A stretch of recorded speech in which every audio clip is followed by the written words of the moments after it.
सतनाम श्री वाहिगुरु साहिब जीओ।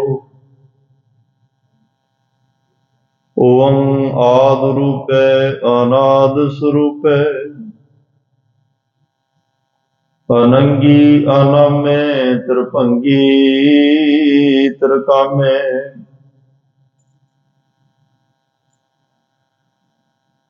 त्रिवर्गं त्रिबादे अगंजे अगाधे। शुभं सर्वभागे सुसर्वानुरागे। त्रिभुगत स्वरूप है अछिज है अछूत है के नरकं प्रणाश है पृथ्वी प्रवास है।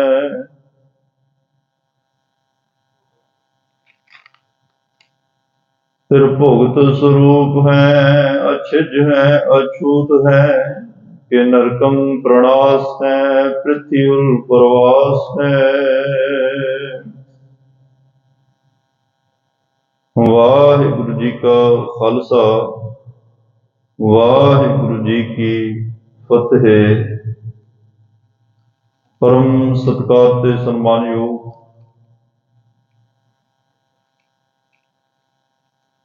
चबर छत्र तखत दे मालक जुगो जुग अटल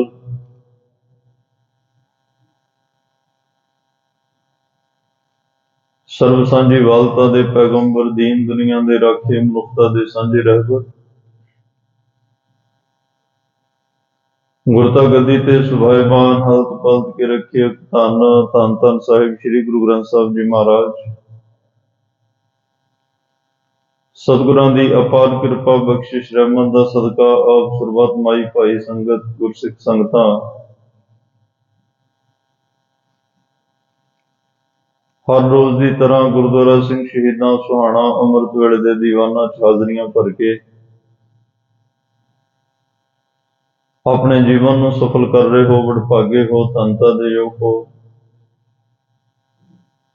बहुत ही अदब सत्कार नाल आप जियां ने इलाही गुरबाणी का कीर्तन सरवण किया। उपरंत सतगुरु पातशाह ने कुछ समा कथा दा गुरमत विचारां दा सानू बख्शिश कीता। इस मिले हुए समय दे विच आपां सारियां ने रल मिल के श्री जाप साहब दी पावन पवित्र बाणी दी जो लड़ीवार विचार कथा चल रही है, उस पावन पवित्र विचार नाल जुड़ना है, रब्बी सिद्धांतां नाल जुड़ना है, गुरमत सिद्धांतां नाल जुड़ना है। सतगुरु साडे जीवन के भले वास्ते जो गुरमत सिद्धांत बख्शिश कर रहे हैं, बहुत प्यार सत्कार नाल सरवण करके गुरु दियां बख्शिशां दे पात्र बनना है। और अज श्रोमणी भगत भगत नामदेव जी महाराज उन्हां दा जन्म दिहाड़ा भी है। कुछ मिनट आपां उन्हां दे जीवन वल भी झात पावांगे और जो उन्होंने सिद्धांत बख्शिश किए ने मानवता के भले लई, वो सिद्धांत और परमात्मा नाल प्रेम प्यार किस दर्जे का है ਉਹਦਾ भी जिक्र करांगे। आओ पहला धन गुरु गोबिंद सिंह साहब पातशाह के पावन पवित्र बचनां नाल सांझ पाइए। मन चित बिरतियां एकाग्र करके बैठण का यतन करियो, क्योंकि साडी नितनेम की बाणी की विचार चल रही है। जिस बाणी नूं असीं हर रोज पढ़ना है, सारी जिंदगी पढ़ना है, आखिरी श्वासां तक पढ़ना है। जिस बाणी नूं अमृत छकाउण वेले 5 बाणियां दे रूप विच दिता जांदा है, सानूं पढ़न लई हुक्म उपदेश किया जाता है, उस पावन बाणी की विचार है। इसलिए बहुत महंगे बचन ने, बड़े अर्थ गहर गंभीर ने, उस परमात्मा दीयां सिफतां ने, उहदे विशेषण ने, उहदे गुण ने, जिन्होंने असीं रल मिल सांझे करना, ताकि साडे मन विच परमात्मा दे गुण उहदियां सिफतां सुन सुन के सुन सुन नाम तुम्हारा प्रीतम प्रभ देखण का चाओ, साडे मन विच उस वाहिगुरू नूं मिलण दा चाह पैदा हो जाए, परमेश्वर नूं मिलण दा चाह पैदा हो जाए। क्योंकि जीवन सानूं परमात्मा की प्राप्ति वास्ते मिले है। साडे जीवन की मंजिल भी परमात्मा की प्राप्ति है, वाहिगुरु की प्राप्ति है, फिर ही इस जीवन ने सफल होना है।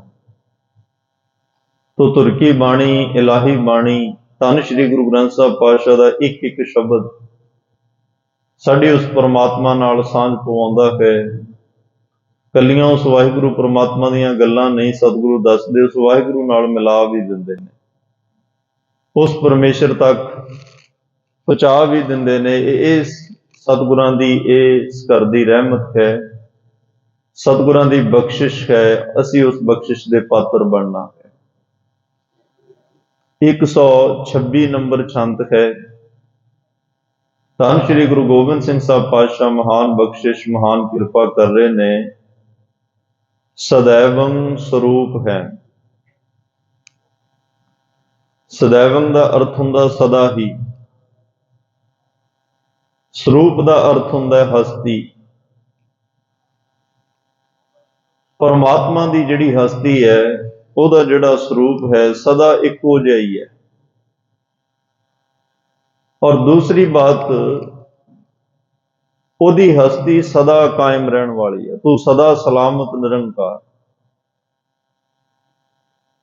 उहदी हस्ती दे उपर किसी समय का जोर नहीं। उहदी हस्ती नूं, उहदे स्वरूप नूं समा विगाड़ नहीं सकता, समा खत्म नहीं कर सकता, समा पुराना नहीं कर सकता। वो जिहो जिहा है परमात्मा, आद अनील अनाद अनाहत जुग जुग एको वेस। जुगां जुगंतरां तो, आद काल तो, अनाद काल तो, समय तो पहला, समय दे मुढ़ तो पहला, जदों कुछ भी नहीं सी, उदों दी उहदी हस्ती ओहो जी है जिहो जी अज है। और ये हस्ती इवें बरकरार रहेगी। सदैवं स्वरूप है, सदा ही इक्को जिहा रहने वाला स्वरूप है उस परमात्मा का। ते परमात्मा रब गुरु चाहिदा उही है जिहड़ा सदैव रहने वाला होवे ते इक्को जिहा रहने वाला होवे। अज संसार इस करके परेशान आ, जिहड़े संसार ने रब लभे, जिहड़े बहुतात वड्डियां भीड़ां ने गुरु बनाए, वो सदा इक्को जिहे ना रहे। जदों उन्होंने धारण किया उदों कुछ होर सी, थोड़े समय बाद कुछ होर हो गए, ते बाद विच तां नतीजे बहुत ही शर्मसार निकले। वो आप भी कैदे कानून के चक्करां च फस गए, ते जिहड़े पिछे ने उन्हां दे, जिहड़ा आप इस इत्थे इस संसार विच फस गया, उहदे तो परलोक की आस रखी जा सकती है कि वह अपनी उम्मत नूं, अपनी लुकाई नूं, जिहड़े उहदे नाल जुड़े हुए ने, अन्यायी ने जिहड़े उहदे, उन्हां नूं कोई जमां दी मार तो, नरकां तो बचा लेगा, जां इत्थे किसे ते कोई इदां दियां बड़ियां मुश्किलां संसार विच बनदियां ने, किसी मुश्किल दे विचों कढ लेगा, जिहड़ा आप इन्नियां मुश्किलां च पै गया। इन्नियां वड्डियां मुश्किलां कि वह कईयां दे तां मरण तक दे ऑर्डर होए होए आ कि जेलां विच ही रहना, आखिरी साहां तक। हुण उन्हां दे जिहड़े अन्यायी, उन्हां नूं मन्नण वाले की आस रखणगे उन्हां? धन गुरु नानक देव पातशाह, धन धन श्री गुरु गोबिंद सिंह साहब महाराज ने बड़ी बख्शिश की, बड़ी रहमत की। जिस दिन उन्होंने शरीरक चोला त्यागया दसम पातशाह ने, सिखां ने क्या महाराज साडा गुरु कौन? सतगुरु कहंदे इहो जिहा गुरु दे के जाना तुहानूं, इहो जिहे गुरु दे लड़ ला के जावांगा, अज तो बाद तुहाडा गुरु कदे मरेगा नहीं। कदे तुहानूं मिलन वेले खुशी ते विछड़न वेले दुख नहीं होएगा, क्योंकि विछोड़ा पैना ही नहीं, विछोड़ा पैना ही नहीं। जदों तक ये संसार दी होंद कायम रहेगी, तुहाडा गुरु भी जुगो जुग अटल रहेगा। ऐसे गुरु दे लड़ लाया, ते ये गुरु परमात्मा दा स्वरूप है। ना कदे परमात्मा दी हस्ती उहदे स्वरूप नूं समय ने विगाड़ना, वो भी सदैवं स्वरूप है। ते धन श्री गुरु ग्रंथ साहब महाराज भी सदैवं स्वरूप है। गुरु ग्रंथ साहब महाराज शब्द नूं हुण कोई की विगाड़ेगा? शब्द ते समय दा की जोर चलना? शब्द नूं समय ने की नवां पुराना करना है? कुछ भी नहीं। शब्द तां जिवें है उवें है। जिहड़े शब्द अज तो 1000 2000 5000 साल पहलां बोले जाते सी, वो शब्द अज भी विज्ञान कहता ब्रह्मंड विच घूम रहे हैं। जां जिहड़े इन्ने इन्ने हजार साल पहलां उपदेश दे गए अवतारी पुरुष, उन्हां दे शब्द अज भी उसे तरह चलते आ रहे हैं। ਕੋਈ ਇਹ ਨਹੀਂ ਕਹਿ ਸਕਦਾ ਜੀ ਹੁਣ 4000 ਸਾਲ ਹੋ ਗਿਆ ਵੇਦਾਂ ਨੂੰ, ਇੰਨੇ ਪੁਰਾਣੇ ਉਚਾਰਨ ਕੀਤੇ, ਇਹ ਅਸੀਂ ਕੀ ਪੜ੍ਹਨੇ ਆ। ਇੰਨੇ 100 ਸਾਲ ਗੀਤਾ ਨੂੰ ਉਚਾਰਨ ਕੀਤਿਆਂ ਹੋ ਗਏ, ਬਾਈਬਲ ਉਚਾਰਨ ਕੀਤਿਆਂ ਹੋ ਗਏ, ਰਮਾਇਣ ਨੂੰ ਉਚਾਰਨ ਕੀਤਿਆਂ ਹੋ ਗਏ। ਅਸੀਂ ਹੁਣ ਇਹ ਗ੍ਰੰਥਾਂ ਨੂੰ ਕੋਈ ਨਵਾਂ ਸ਼ਬਦ ਦੱਸੋ ਜਿਹੜਾ ਅੱਜ ਹੀ ਪ੍ਰਗਟ ਹੋਇਆ ਹੋਵੇ। ਇਸਲਾਮ ਦੇ 4 ਧਰਮ ਦੇ ਜਿਹੜੇ ਗ੍ਰੰਥ ਨੇ ਉਹਨਾਂ ਨੂੰ ਕੋਈ ਮੰਨਣ ਤੋਂ ਇਨਕਾਰ ਨਹੀਂ ਕਰ ਸਕਦਾ ਕਿ ਇਹ ਬਹੁਤ ਪੁਰਾਣੇ ਸ਼ਬਦ ਹੋ ਗਏ, ਅਸੀਂ ਨਵਾਂ ਸਾਨੂੰ ਕੋਈ ਸ਼ਬਦ ਦਿਓ ਤਾਂ ਮੰਨਾਂਗੇ। ਔਰ ਧੰਨ ਸ਼੍ਰੀ ਗੁਰੂ ਗ੍ਰੰਥ ਸਾਹਿਬ ਮਹਾਰਾਜ ਦੇ ਸ਼ਬਦਾਂ ਤੇ ਵੀ ਕੋਈ ਕਿੰਤੂ ਪਰੰਤੂ ਨਹੀਂ ਕਰ ਸਕਦਾ ਕਿ ਇਸ ਬਾਣੀ ਆਏ ਨੂੰ 500-550 ਸਾਲ ਹੋ ਗਿਆ, ਕੋਈ ਨਵਾਂ ਸ਼ਬਦ ਦਿਓ। ਨਹੀਂ, ਇਸ ਸ਼ਬਦ ਨੇ ਕਦੇ ਪੁਰਾਣਾ ਹੋਣਾ ਹੀ ਨਹੀਂ। ਇਹ ਸदैवं ਸਰੂਪ ਹੈ, ਇਹਨੇ ਜੁਗੋ ਜੁਗ ਅਟਲ ਰਹਿਣਾ, ਇੱਕੋ ਸਰੂਪ ਚ ਰਹਿਣਾ, ਸਤ ਚਿਤ ਆਨੰਦ ਸਰੂਪ। ਨਾ ਇਹ ਕਦੇ ਪੁਰਾਣਾ, ਨਾ ਸੱਚ ਪੁਰਾਣਾ ਹੋਵੇ, ਨਾ ਹੀ ਇਹਨੇ ਕਦੇ ਪੁਰਾਣਾ ਹੋਣਾ ਹੀ ਨਹੀਂ। ਇਹਨੇ ਕਦੇ ਮੈਲਾ ਨਹੀਂ ਹੋਣਾ, ਇਹਨੇ ਖਤਮ ਨਹੀਂ ਹੋਣਾ, ਇਹਨੇ ਨਾਸ਼ ਨਹੀਂ ਹੋਣਾ। ਸਦੀਵ ਕਾਲ ਇੱਕੋ ਸਰੂਪ ਵਿੱਚ ਜੋ ਜਪਜੀ ਸਾਹਿਬ ਦਾ ਸਰੂਪ ਅੱਜ ਤੋਂ 550 ਸਾਲ ਪਹਿਲਾਂ ਸੀ, ਉਹੀ ਸਰੂਪ ਅੱਜ ਹੈ। 1000, 2000, 5000 ਸਾਲ ਬਾਅਦ ਵੀ ਤੁਸੀਂ ਦੇਖੋਗੇ ਜਪਜੀ ਸਾਹਿਬ ਦਾ ਸਰੂਪ ਹੀ ਰਹੇਗਾ, ਇਹ ਨਹੀਂ ਬਦਲਣਾ। ਇਹ ਧੰਨ ਗੁਰੂ ਨਾਨਕ ਸਾਹਿਬ ਨੇ ਵੱਡਾ ਪਰਉਪਕਾਰ ਸਾਡੇ ਤੇ ਕੀਤਾ, ਸਾਨੂੰ ਉਹਦਾ ਸ਼ੁਕਰਾਨਾ ਕਰਨਾ ਚਾਹੀਦਾ। ਔਰ ਇਹ ਸ਼ਬਦ ਰਾਹੀਂ ਪਰਮਾਤਮਾ ਨਾਲ ਸਾਡੀ ਸਾਂਝ ਪੈ ਸਕਦੀ ਆ, ਕਿਉਂਕਿ ਪਰਮਾਤਮਾ ਸदैवं ਸਰੂਪ ਹੈ। ਸ਼ਬਦ ਦੇ ਰਾਹੀਂ ਉਹ ਸदैवं ਸਰੂਪ ਪਰਮਾਤਮਾ ਨੂੰ ਮਿਲਿਆ ਜਾ ਸਕਦਾ ਹੈ। ਅਭੇਦੀ ਅਨੂਪ ਹੈ। ਅਭੇਦੀ ਦਾ ਅਰਥ ਕੀਤਾ ਜਿਸ ਦੇ ਟਾਕਰੇ ਤੇ ਹੋਰ ਕੋਈ ਹਸਤੀ ਨਹੀਂ, ਜਿਹਦਾ ਕੋਈ ਟਕਰਾ ਕਰ ਹੀ ਨਹੀਂ ਸਕਦਾ, ਜਿਹਦੇ ਕੋਈ ਸਾਹਮਣੇ ਆ ਕੇ ਛਾਤੀ ਚੌੜੀ ਕਰਕੇ ਖੜ ਹੀ ਨਹੀਂ ਸਕਦਾ ਕਿ ਮੈਂ ਰੱਬ ਨਾਲ ਮੱਥਾ ਲਾਉਣਾ। ਕੋਸ਼ਿਸ਼ਾਂ ਕੀਤੀਆਂ ਲੋਕਾਂ ਨੇ, ਹੁਕਮਰਾਨਾਂ ਨੇ, ਧਨਵਾਨਾਂ ਨੇ ਕੋਸ਼ਿਸ਼ਾਂ ਕੀਤੀਆਂ, ਪਰ ਬੜੀ ਬੁਰੀ ਤਰ੍ਹਾਂ ਅਸਫਲ ਹੋਏ। ਉਹਨਾਂ ਦੀਆਂ ਉਦਾਹਰਨਾਂ ਵੀ ਸੰਸਾਰ ਵਿੱਚ ਪ੍ਰਚਲਿਤ ਹੋ ਗਈਆਂ, ਚਾਹੇ ਉਹ ਹਰਣਾਕਸ਼ ਹੋਵੇ, ਚਾਹੇ ਉਹ ਰਾਵਣ ਹੋਵੇ, ਚਾਹੇ ਉਹ ਕੰਸ ਹੋਵੇ, ਚਾਹੇ ਉਹ ਔਰੰਗਜ਼ੇਬ ਹੋਵੇ। ਜਿਹਨੇ ਵੀ ਰੱਬ ਜਾਂ ਰੱਬ ਦੇ ਅਵਤਾਰੀ ਪੁਰਸ਼ਾਂ ਨਾਲ, ਰੱਬ ਦੇ ਸਰੂਪਾਂ ਨਾਲ ਮੱਥਾ ਲਾਉਣ ਦਾ ਯਤਨ ਕੀਤਾ, ਨੇਸ ਤੋਂ ਨਾਬੂਦ ਹੋ ਗਏ। ਉਹਨਾਂ ਦੀ ਸੰਸਾਰ ਵਿੱਚ ਉਹਨਾਂ ਦੀਆਂ ਪੀੜ੍ਹੀਆਂ ਖਤਮ ਹੋ ਗਈਆਂ, ਉਹਨਾਂ ਦੀ ਕੁਲਾਂ ਨਹੀਂ ਚੱਲ ਰਹੀਆਂ ਅੱਗੇ। ਤੇ ਜੈਕਾਰ ਕੀ ਉਹ ਧਰਮੀਆਂ ਕਾ, ਜਿਨ੍ਹਾਂ ਧਰਮੀਆਂ ਨਾਲ, ਧਰਮੀ ਬੰਦਿਆਂ ਨਾਲ ਉਹਨਾਂ ਨੇ ਮੱਥਾ ਲਾਇਆ, ਉਹਨਾਂ ਨੂੰ ਸੰਸਾਰ ਅੱਜ ਨਮਸਕਾਰਾਂ ਕਰਦੇ। ਉਹਨਾਂ ਦੀਆਂ ਵੀ ਉਦਾਹਰਨਾਂ ਦਿੱਤੀਆਂ ਜਾ ਰਹੀਆਂ ਕਿ ਭਾਈ ਰਾਮ ਜਪੋ ਜੀ ਐਸੇ ਐਸੇ, ਧਰੂ ਪ੍ਰਹਿਲਾਦ ਜਪਿਓ ਹਰ ਜੈਸੇ। ਇਵੇਂ ਜਪੋ ਜਿਵੇਂ ਉਹਨਾਂ ਨੇ ਜਪਿਆ, ਧਰੂ ਤੇ ਪ੍ਰਹਿਲਾਦ ਨੇ ਜਪਿਆ, ਏਦਾਂ ਜਪੋ। ਮਹਾਰਾਜ ਕਹਿੰਦੇ ਅਭੇਦੀ, ਜਿਹਦੇ ਟਾਕਰੇ ਤੇ ਕੋਈ ਹਸਤੀ ਨਹੀਂ, ਅਨੂਪ, ਜਿਸ ਵਰਗਾ ਜਿਸ ਜਿੱਡਾ ਕੋਈ ਹੈ ਹੀ ਨਹੀਂ। ਅਨੂਪ ਦਾ ਅਰਥ ਉਪਮਾ ਨਹੀਂ ਕੀਤੀ ਜਾ ਸਕਦੀ ਉਹਦੇ ਸਰੂਪ ਦੀ। ਪਰਮਾਤਮਾ ਦੇ ਗੁਣਾਂ ਦੀ ਉਪਮਾ ਨਹੀਂ, ਪਰਮਾਤਮਾ ਦੀਆਂ ਵਡਿਆਈਆਂ ਦੀ ਉਪਮਾ ਨਹੀਂ। ਪਰਮਾਤਮਾ ਕਿਹੋ ਜਿਹਾ, ਕਿਵੇਂ ਦਾ, ਕਿੱਥੇ ਰਹਿ, ਕੋਈ ਵੀ ਗੱਲ ਜਿਹੜੀ ਹੈ ਅਸੀਂ ਉਹਦੀ ਉਪਮਾ, ਸ਼ਬਦ ਮੁੱਕ ਜਾਂਦੇ ਆ। ਅਨੂਪ, ਅਸੀਂ ਆਪਣਾ ਆਨੰਦ ਮਾਣਨ ਲਈ, ਕੁਝ ਸਿੱਖਿਆ ਲੈਣ ਵਾਸਤੇ ਹਰ ਰੋਜ਼ ਬਾਤਾਂ ਪਾਉਂਦੇ ਆ, ਪਰ ਇਹ ਥੋੜਾ ਕਿ ਉਸ ਪਰਮਾਤਮਾ ਦੀਆਂ ਸਿਫਤਾਂ ਹੀ ਮੁੱਕ ਗਈਆਂ, ਉਹਦੀ ਉਪਮਾ ਮੁੱਕ ਹੀ ਗਈ ਆ। ਨਹੀਂ, ਇਹ ਮੁੱਕਣੀ ਨਹੀਂ। ਭਾਵੇਂ ਜਦੋਂ ਤੱਕ ਦੁਨੀਆ ਰਵੇ ਇਹ ਇਸੇ ਤਰ੍ਹਾਂ ਪਰਮਾਤਮਾ ਦੇ ਗੁਣ ਗਾਇਨ ਹੁੰਦੇ ਰਹਿਣਗੇ, ਉਹਦੀ ਉਪਮਾ ਫਿਰ ਵੀ ਬੇਅੰਤ ਹੈ। ਉਹਦੀ ਹਸਤੀ ਇੰਨੀ ਵੱਡੀ ਹੈ, ਨਾ ਉਹਦੇ ਜਿੱਡਾ ਕੋਈ ਹੈ, ਨਾ ਉਹਦੇ ਬਰਾਬਰ ਦਾ ਕੋਈ ਹੈ। ਤੇ ਉਸ ਪਰਮਾਤਮਾ ਦੀ ਹਸਤੀ ਉਪਮਾ ਤੋਂ ਰਹਿਤ ਹੈ, ਇੰਨਾ ਖੂਬਸੂਰਤ ਹੈ, ਜਿਹਦੀ ਕਿਸੇ ਨਾਲ ਅਸੀਂ ਤਸ਼ਬੀਹ ਦੇ ਕੇ ਨਹੀਂ ਦੱਸ ਸਕਦੇ ਕਿ ਰੱਬ ਇਹਦੇ ਜਿੰਨਾ ਸੋਹਣਾ।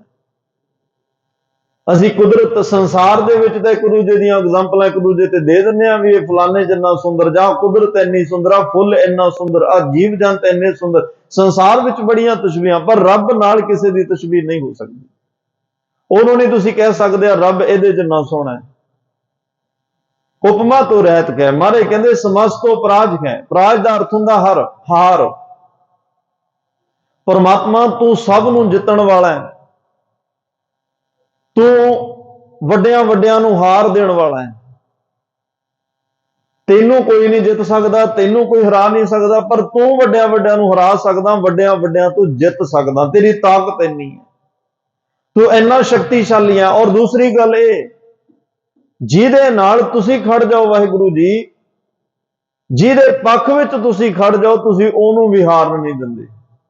ਆਪ ਤਾਂ ਤੁਸੀਂ ਕੀ ਹਾਰਨਾ, ਤੁਸੀਂ ਜਿਹਦੇ ਪੱਖ ਵਿੱਚ ਖੜ ਜਾਓ ਤੁਸੀਂ ਉਹਨੂੰ ਵੀ ਹਾਰ ਨਹੀਂ ਦਿੰਦੇ। ਜਿਸ ਦਾ ਹੋਵੇ ਵੱਲ ਸੋ ਕਦੇ ਨਾ ਹਾਰਦਾ।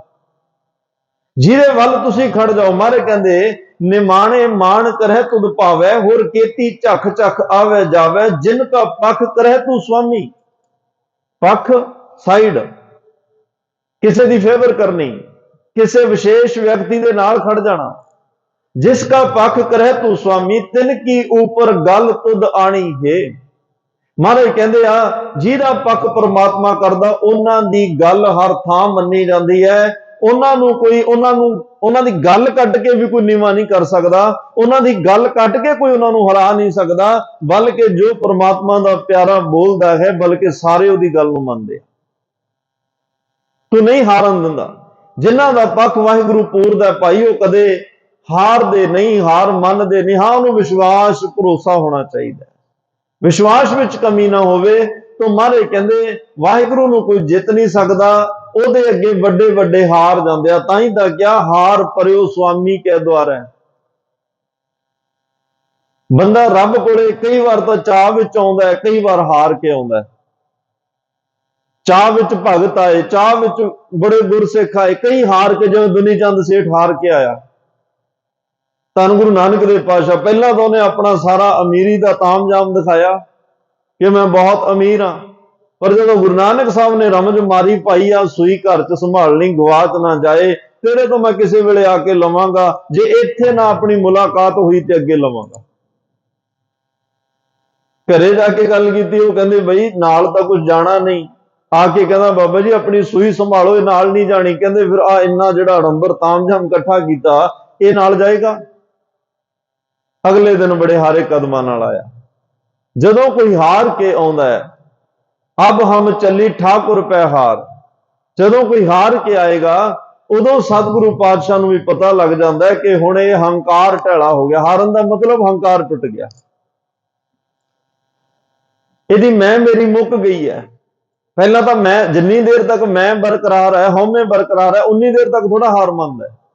ਉਦੋਂ ਤੱਕ ਤਾਂ ਪੂਰਾ ਜ਼ੋਰ, ਬਾਹੂ ਬਲ, ਮਾਇਆ ਦਾ ਬਲ, ਜਿੰਨੇ ਇਹਦੇ ਕੋਲੀਆਂ ਤਾਕਤਾਂ ਬਲ ਨੇ ਸਭ ਇਸਤੇਮਾਲ ਕਰਦਾ ਹੈ। ਜਦੋਂ ਉਹ ਸਾਰੇ ਜਵਾਬ ਦੇ ਜਾਂਦੇ ਆ, ਸਭ ਹੱਥ ਖੜੇ ਕਰ ਜਾਂਦੇ ਆ, ਫਿਰ ਇਹ ਹਾਰ ਕੇ ਕਹਿੰਦਾ ਹੁਣ ਅਰਦਾਸ ਕਰੋ। ਸਤਿਗੁਰੂ ਉੱਥੋਂ ਕੋਈ ਇਹਨੂੰ ਤਾਨਾ ਮੇਣਾ ਨਹੀਂ ਮਾਰਦੇ ਵੀ ਭਾਈ ਤੂੰ ਪਹਿਲਾਂ ਇੰਨਾ ਜ਼ੋਰ ਲਾਇਆ। ਦ੍ਰੋਪਦੀ ਨੇ ਪਹਿਲਾਂ ਆਪਣੇ ਪਤੀਆਂ ਤੇ ਟੇਕ ਰੱਖੀ ਕਿ ਇਹਨਾਂ ਚੋਂ ਮੇਰੀ ਕੋਈ ਅੱਜ ਪਤ ਲੈਂਦੀ ਬਚਾਏਗਾ। ਫਿਰ ਉਹਨੂੰ ਇਹ ਸੀ ਵੀ ਜੇ ਕੋਈ ਮਾਇਆ ਕੁਝ ਬਚਿਆ ਉਹ ਦੇ ਕੇ ਮੈਨੂੰ ਛੁਡਾ ਲੈਣਗੇ। ਬੜੇ ਬੜੇ ਉੱਥੇ ਵਿਦਵਾਨ ਲੋਕਾਂ ਤੇ ਉਮੀਦ ਰੱਖੀ ਵੀ ਇਹ ਵਿਦਵਾਨ, ਇਹ ਧਾਰਮਿਕ ਲੋਕ ਨੇ, ਇਹ ਕੋਈ ਹਾਂ ਦਾ ਨਾਰਾ ਮੇਰੇ ਹੱਕ ਚ ਮਾਰ, ਸਭ ਨੀਵੀਆਂ ਪਾ ਗਏ। ਅਖੀਰ ਦੇ ਵਿੱਚ ਭਗਵਾਨ ਕ੍ਰਿਸ਼ਨ ਨੂੰ ਯਾਦ ਕੀਤਾ ਤੇ ਭਗਵਾਨ ਕ੍ਰਿਸ਼ਨ ਨੇ ਤਾਂ ਕਿਹਾ ਹੀ ਨਹੀਂ ਕਿ ਪਹਿਲੇ ਨਹੀਂ ਮੈਨੂੰ ਯਾਦ ਕੀਤਾ, ਹੁਣ ਮੈਂ ਕਿਉਂ ਆਵਾਂ। ਜਦੋਂ ਯਾਦ ਕੀਤਾ ਉਹ ਆਏ, ਉਹਦੀ ਪੱਤ ਬਚੀ। ਭਾਈ ਗੁਰਦਾਸ ਸਾਹਿਬ ਨੇ ਜ਼ਿਕਰ ਕੀਤਾ। ਅੱਜ ਵੀ ਗੁਰੂ ਨਾਨਕ ਸਾਹਿਬ ਨੂੰ, ਪਰਮਾਤਮਾ ਨੂੰ ਜਦੋਂ ਕੋਈ ਯਾਦ ਕਰਦਾ ਹੈ, ਪਰਮਾਤਮਾ ਬੌੜੀ ਕਰਦਾ ਹੈ। ਵਾਹਿਗੁਰੂ ਆਉਂਦਾ ਹੈ, ਆਪਣੇ ਕਾਰਜ ਸੇਵਕਾਂ ਦੇ ਸਵਾਰਦਾ ਹੈ, ਪਰ ਉਹਨੂੰ ਕੋਈ ਪਹਿਲਾਂ ਬੁਲਾਉਂਦਾ ਹੈ, ਕੋਈ ਹਾਰ ਹੰਭ ਕੇ ਬੁਲਾਉਂਦਾ। ਬੁਲਾਉਣਾ ਤਾਂ ਪੈਂਦਾ ਹੀ ਆ ਨਾ। ਤੇ ਮਹਾਰਾਜ ਕਹਿੰਦੇ ਮੈਂ ਇੰਨਾ ਹੀ ਕਹਿਣਾ ਚਾਹੁੰਦਾ, ਜਿਹਨੂੰ ਤੂੰ ਬਾਅਦ ਵਿੱਚ ਹਾਰ ਕੇ ਬੁਲਾਉਣਾ ਪਹਿਲਾਂ ਹੀ ਬੁਲਾ ਲਾ, ਤਾਂ ਕਿ ਜਿਹੜੀ ਇੰਨੀ ਮਾਨਸਿਕ ਪੀੜਾ ਵਿੱਚੋਂ ਲੰਘਣਾ ਤੈਨੂੰ ਉਹ ਵੀ ਨਾ ਲੰਘਣਾ ਪਵੇ। ਜਿਹੜੀਆਂ ਨਿੱਕੇ ਨਿੱਕੇ ਜਣੇ ਖਣੇ ਦੀਆਂ ਮਿੰਨਤਾਂ ਕਰਨੀਆਂ ਪੈਂਦੀਆਂ ਉਹ ਵੀ ਨਾ ਕਰਨੀਆਂ ਪੈ, ਇੱਕ ਦੀ ਕਰ ਲਾ ਮਿੰਨਤ। ਤੂੰ ਉਸ ਵੱਡੇ ਨੂੰ ਹੀ ਕਹਿ ਦੇ, ਵੱਡੇ ਦੇ ਕਹਿਣੇ ਚ ਤਾਂ ਛੋਟੇ ਹੁੰਦੇ ਹੀ ਆ ਨਾ। ਤੂੰ ਉਸ ਪਰਮਾਤਮਾ ਨੂੰ ਕਹਿ ਦੇ, ਬਾਬਾ ਹਨੂਮਾਨ ਸਿੰਘ ਮਹਾਰਾਜ ਨੂੰ ਕਹਿ ਦੇ, ਤੇਰੇ ਕਾਰਜ ਵੇਖ ਕਿਵੇਂ ਹੁੰਦੇ ਆ। ਸਾਰੇ ਕਾਰਜਾਂ ਵਿੱਚ ਉਹਨਾਂ ਨੇ ਆਪ ਹਾਜ਼ਰ ਨਾਜ਼ਰ ਹੋ ਕੇ ਤੇਰੇ ਅੜੇ ਥੋੜੇ ਸਭ ਕਾ ਬਿਘਨ ਵਿਨਾਸ਼ਨ, ਸਭ ਦੁੱਖ ਨਾਸ਼ਨ, ਸਾਰੇ ਕਾਰਜ ਤੇਰੇ ਸਿਰੇ ਲੱਗ ਜਾਣਗੇ। ਇਸ ਲਈ ਜਿਹੜਾ ਪਰਮਾਤਮਾ ਭਾਈ, ਜਿਹੜਾ ਵਾਹਿਗੁਰੂ ਹੈ, ਉਹ ਕਿਸੇ ਤੋਂ ਹਾਰਦਾ ਨਹੀਂ, ਉਹਨੂੰ ਕੋਈ ਜਿੱਤ ਨਹੀਂ ਸਕਦਾ, ਸਭ ਨੂੰ ਜਿੱਤਣ ਵਾਲਾ ਹੈ, ਵੱਡੇ ਵੱਡਿਆਂ ਨੂੰ ਹਰਾਉਣ ਵਾਲਾ ਹੈ। ਜਿਹਦੇ ਪੱਖ ਵਿੱਚ ਰੱਬ ਖੜ ਜਾਏ, ਜਾਂ ਜਿਹੜਾ ਰੱਬ ਨੂੰ ਆਪਣੇ ਪੱਖ ਵਿੱਚ ਖੜਾ ਲੇ, ਰੱਬ ਉਹਦੀ ਵੀ ਹਾਰ ਨਹੀਂ ਹੋਣ ਦਿੰਦਾ। ਅਗਲੇ ਬਚਨ ਨੇ ਸਦਾ ਸਰਬ ਸਾਜ ਹੈ। ਸਦਾ ਦਾ ਅਰਥ ਹੁੰਦਾ ਹੈ ਹਮੇਸ਼ਾ ਹੀ, ਸਰਬ ਦਾ ਅਰਥ ਹੁੰਦਾ ਸਭ ਨੂੰ, ਸਾਜ ਦਾ ਅਰਥ ਹੁੰਦਾ ਸਾਜਣਾ। ਪਰਮਾਤਮਾ ਸਦਾ ਹੀ ਸਭ ਨੂੰ ਸਾਜਦਾ ਹੈ, ਸਭ ਦੀ ਸਾਜਣਾ ਪਰਮਾਤਮਾ ਕਰਦਾ ਹੈ, ਹਮੇਸ਼ਾ ਉਹ ਕਰ ਰਿਹਾ ਹੈ। ਕੋਈ ਕਿਸੇ ਦਾ ਇਹ ਨਹੀਂ ਕੋਈ ਕਹਿ ਸਕਦਾ ਕਿ ਮੈਨੂੰ ਤਾਂ ਫਲਾਣੇ ਨੇ ਬਣਾਇਆ, ਮੈਂ ਉਤੋਂ ਬਣਿਆ। ਨਾ ਨਾ, ਸਭ ਦੀ ਪੈਦਾਇਸ਼ ਪਰਮਾਤਮਾ ਨੇ ਕੀਤੀ। जिन्ने जीव जंत संसार विच ब्रह्मांड विच तिन्ना लोकां विच सब दी साजना उस परमात्मा ने की है। वाहिगुरु परमात्मा भाई अज भी वही रचनहार है, कल भी वही होएगा। हैप्पी होसी जाए ना जासी रचना जिन रचाई। हैप्पी अज भी है, होसी कल भी होएगा, जाए ना जा उन्हें कदे जाना ही नहीं। किने नहीं जाना? रचना जिन रचाई, जिन्हें सारी संसार की रचना रची है, जिन्हें इस संसार का इन्ना वड्डा पसारा पसारिया है, वो परमात्मा भाई जुगो जुग अटल है। रचनाहार करता पुरख वाहिगुरु है। अपने आप ही नहीं इत्थे कुछ भी बनया, सब कुछ उहदे हुक्म विच बनया, अपनी मर्जी नाल कुछ नहीं बनया, परमात्मा ने बनाया। तो एक गल याद रखनी, जे बनाया उसे ने खत्म भी वही करदा है। वो साजनहार भी है, नाश करने वाला भी वही है। तो महाराज कहते ने, जब उद करख करा करतारा, प्रजा धरत तब देह अपारा। जब आ करख करत हो कबहू, तुम मैं मिलत दे तर सबहू। तुमरा लखा ना जाहे पसारा, के बिद सजा प्रथम संसारा। ਇਹਦੇ बारे किसी ਨੂੰ नहीं पता कि यह संसार कदों बनया। बनाया उन्हें है, कदों बनया ये नहीं पता। पहला कौन आया? बच्चे आए या मां बाप आए? पहला बीज आया या दरख्त आया? ये बड़ा सवाल है अज संसार का। पर परमात्मा ने जो बनाया पहला उही बनाया, जिदे तो अगे चल सके सारा कुछ। दूसरी गल, ये सवाल होने नहीं चाहिए, क्योंकि परमात्मा जे ये दसना ही हुंदा सानू तो सारी गल ओपन हो जानी सी। फिर आद जां अनाद वर्गे शब्द बहुती बार नहीं सी आने। ते गुरु गोबिंद सिंह महाराज ने यह भी नहीं सी कहना कि बिद सजा प्रथम संसारा। ये बारे किसी को कुछ पता ही नहीं है किवें बनया संसार, लेकिन बनाया उस परमात्मा ने है। इनू कोई नहीं जानता। आद काल वाहिगुरु ने सृष्टि किवें बनाई। धन गुरु नानक देव पातशाह ने भी एदी किते भी इस गल नूं इदां नहीं लिखिया कि भाई उदों आ सन सी, आ संमत सी, आ बिक्रमी सी, आ दिन सी, आ वार सी। थित वार ना जोगी जाना है, रुत माहो ना कोई। गुरु नानक साहब ने तो कह दिता, जा करता सिरठी को साजे आपे जाने। सोई वो आप ही जानता जिन्हें इस संसार बनाया। इत्थे बड़े बड़े पंडितां, जोगियां, विद्वानां, काजी मुलाणियां नूं किसे नूं कुछ नहीं पता कि यह संसार कदों ते किवें बने। उस वाहिगुरु ने बनाया। समास्तुल सलाम है। समास्तुल का अर्थ हुंदा है सलामत रहने वाला। सलाम जिहड़ा सदा ही सलामत रहना है, जिन्हें घटना नहीं, बदना नहीं, रोग नहीं, दुख नहीं, तकलीफ नहीं, कुछ भी नहीं, दुखों तो रहत गए और नित नवा नरोआ है। नित नवा नरोआ, कोई उन्होंने दुख तकलीफ साडे वर्गे जिवें आपां कहने जी बड़ा तकड़ा जवान सी पर बीमारी ने देखो किवें कर दिता। रब नूं कोई बीमारी कोई रोग है ही नहीं जिहदे नाल उहदी सुंदरता घटे, उहदा शरीर कमजोर होवे जां वो आप कमजोर होवे, उहदा मनोबल कुछ भी नहीं इदां दा। परमात्मा सदा ही सलामत है, सलामती का मूल है। सारे भाव सब नूं दुखां कलेशां तो रहत रखण दी ताकत भी है उहदे कोल, जे कोई ओहदा हो जाए। ते गुरु अमरदास महाराज ने कह ही दिता ना, दुख रोग संताप उतरे सुनी सच्ची। नाल जे महाराज साहब ने दुख खत्म करन दा एक गवाही भरी कि दुख खत्म होणगे, नाल सानू एक नुकता, एक परहेज, एक मेडिसिन भी दिती आ। ये तां खत्म होने जे सुनी सच्ची बाणी। जिवें असीं सुखमनी साहब च कहने जे को अपनी शोभा लोर है, जे कोई अपनी शोभा चाहुंदा है तो हमारे कहंदे एक काम करे, साध संग वो हमें चुर है। संगत विच आके हंकार का त्याग करे, हौमे का त्याग करे, शोभा होएगी। आप उसको जो जाने नीचा सो गनिया सब ते ऊंचा। चार पदार्थ जे को मंग है, जे कोई चार पदार्थ चाहता फिर एक काम करे, साध जना की सेवा लगे। एक गल दे विच अगले दी मन्नी जा रही है, दूसरी च सतगुरु अपनी दस रहा, भाई ये भी हो जाएगा पर आ कर ला, ये भी मिल जाएगा, आ काम कर ला। नाल नाल सतगुरु बिल्कुल खत्म नहीं कर रहे गल नूं भी, ये हो ही नहीं सकता।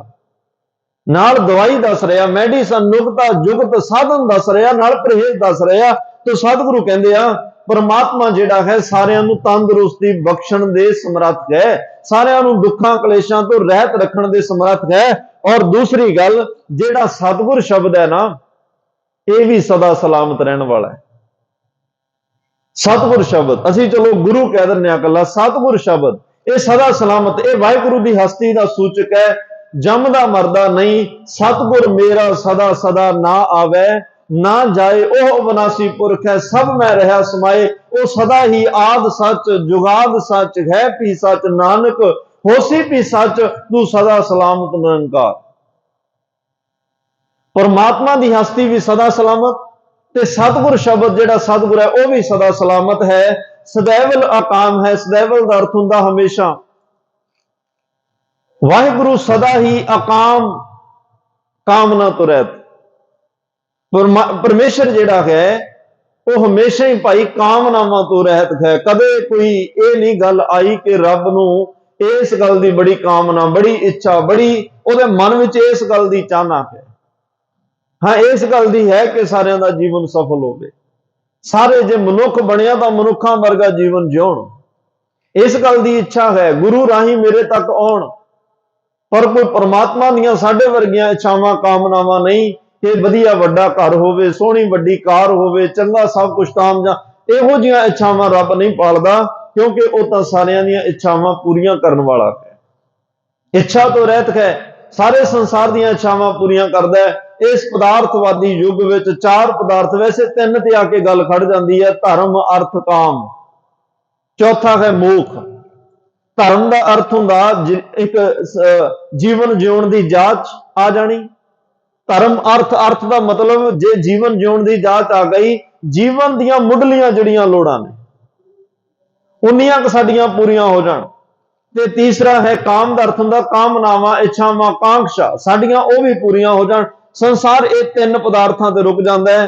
ते चौथा पदार्थ है मोख, मुक्ति का, उत्थों तक कोई विरले ही पहुंचता है। जिहड़ा कहंदा परमात्मा ये तीन नहीं चाहिए, जिउंदे जी मौत, जिवें भगत नामदेव साहब ने कहा, मुए हुए जो मुक्त देओगे तो मुक्त ना जाना कोयला, जिउंदे जी मुक्ति दिओ। मैनू इवें दी मुक्ति, मेरा मन किसी माया के प्रभाव की पकड़ च ना आवे, मैनू संसार के पदार्थवादी युग तो मुक्त करो, मैनू माया के मोह माया तो जिहड़ा मुक्त करो, मैनू बंधना तो मुक्त करो, मैनू विकारां के बंधना तो मुक्त करो। इवें दी मुक्ति उन्होंने मंगी, तो जिहड़ा जिउंदे जी इन्हां तो मुक्त है, उम्मीद होएगी कि वह मरण तो बाद भी मुक्त है, कीती जा सकती है उम्मीद। जिहड़ा जिउंदे जी इन्हें बंधना उलझिया पिया, फसिया पिया, मरण तो बाद किवें कह दांगे कि यह मुक्त हो गया ना, जीवन सफल हो गया, परमात्मा तक पहुंच गया। तो सतगुरु कहते ने ये चार पदार्थों तो अगे भाई परमात्मा जिहड़ा अकाल पुरख वाहिगुरु नाम है, उस नाम नूं मंगो। जिहड़े नाम मंगदे ये चार पदार्थ नाल ही आ जांदे।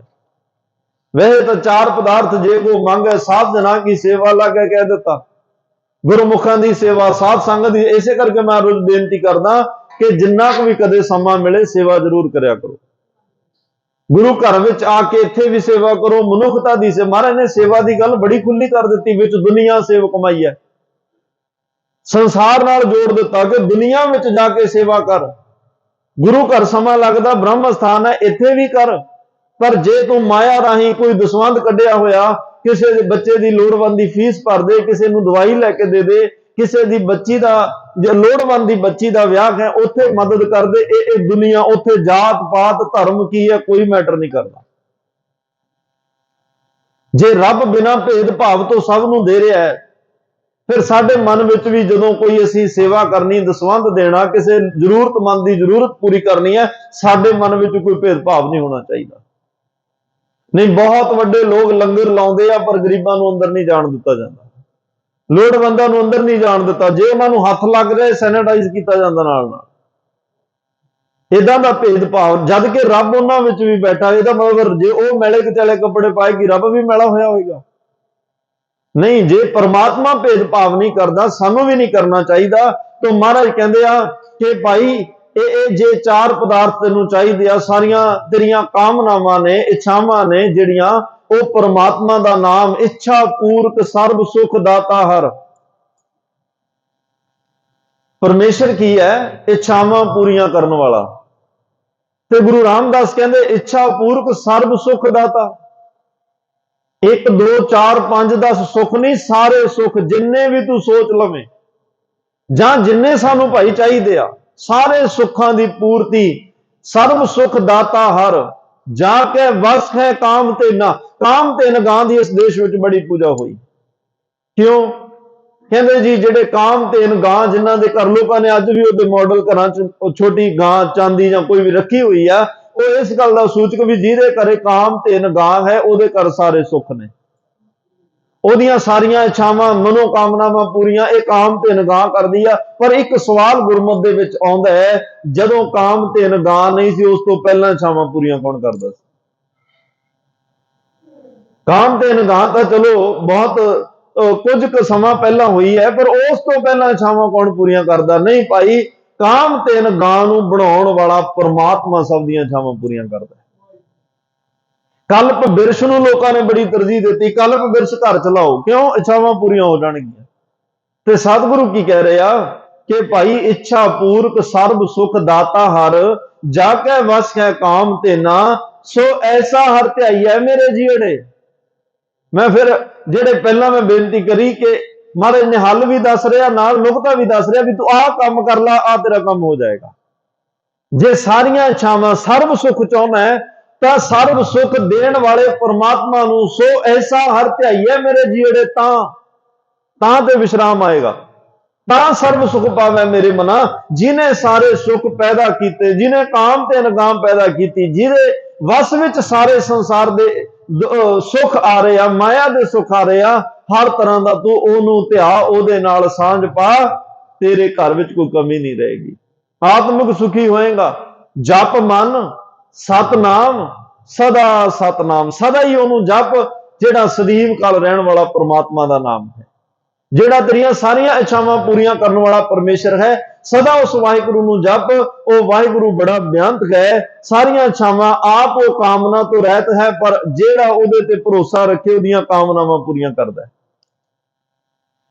ਅਸੀਂ ਸੰਸਾਰੀ ਲੋਕ ਆ, ਸਾਡੀਆਂ ਤਾਂ ਬੜੀਆਂ ਇੱਛਾਵਾਂ ਕਾਮਨਾਵਾਂ ਨੇ ਤੇ ਪੂਰੀਆਂ ਵੀ ਤਾਂ ਉਸੇ ਨੇ ਕਰਨੀਆਂ, ਅਸੀਂ ਕਹਿਣਾ ਕਿਹਨੂੰ ਆ? ਧੰਨ ਗੁਰੂ ਗ੍ਰੰਥ ਸਾਹਿਬ ਅੱਗੇ ਅਰਦਾਸ ਕਰਦੇ ਆ ਨਾ, ਕਰਨੀ ਬਣਦੀ ਆ ਕਰੋ, ਜੁਗ ਜੁਗ ਜੀ ਸਦ ਕੇ ਕਰੋ, ਜਦੋਂ ਤੱਕ ਸਰੀਰ ਰਹਿਣਾ ਉਦੋਂ ਤੱਕ ਕਰੋ। ਪਰ ਸਤਿਗੁਰੂ ਕਹਿੰਦੇ ਮੈਂ ਤੇਰਾ ਧਿਆਨ ਪ੍ਰਮਾਤਮਾ ਨਾਲ ਜੋੜਨਾ ਚਾਹੁੰਦਾ, ਜਿੱਥੋਂ ਇਹ ਸਾਰੇ ਪਦਾਰਥ ਤੇਰੇ ਕੋਲ ਆਪਣੇ ਆਪ ਆ ਜਾਣਗੇ।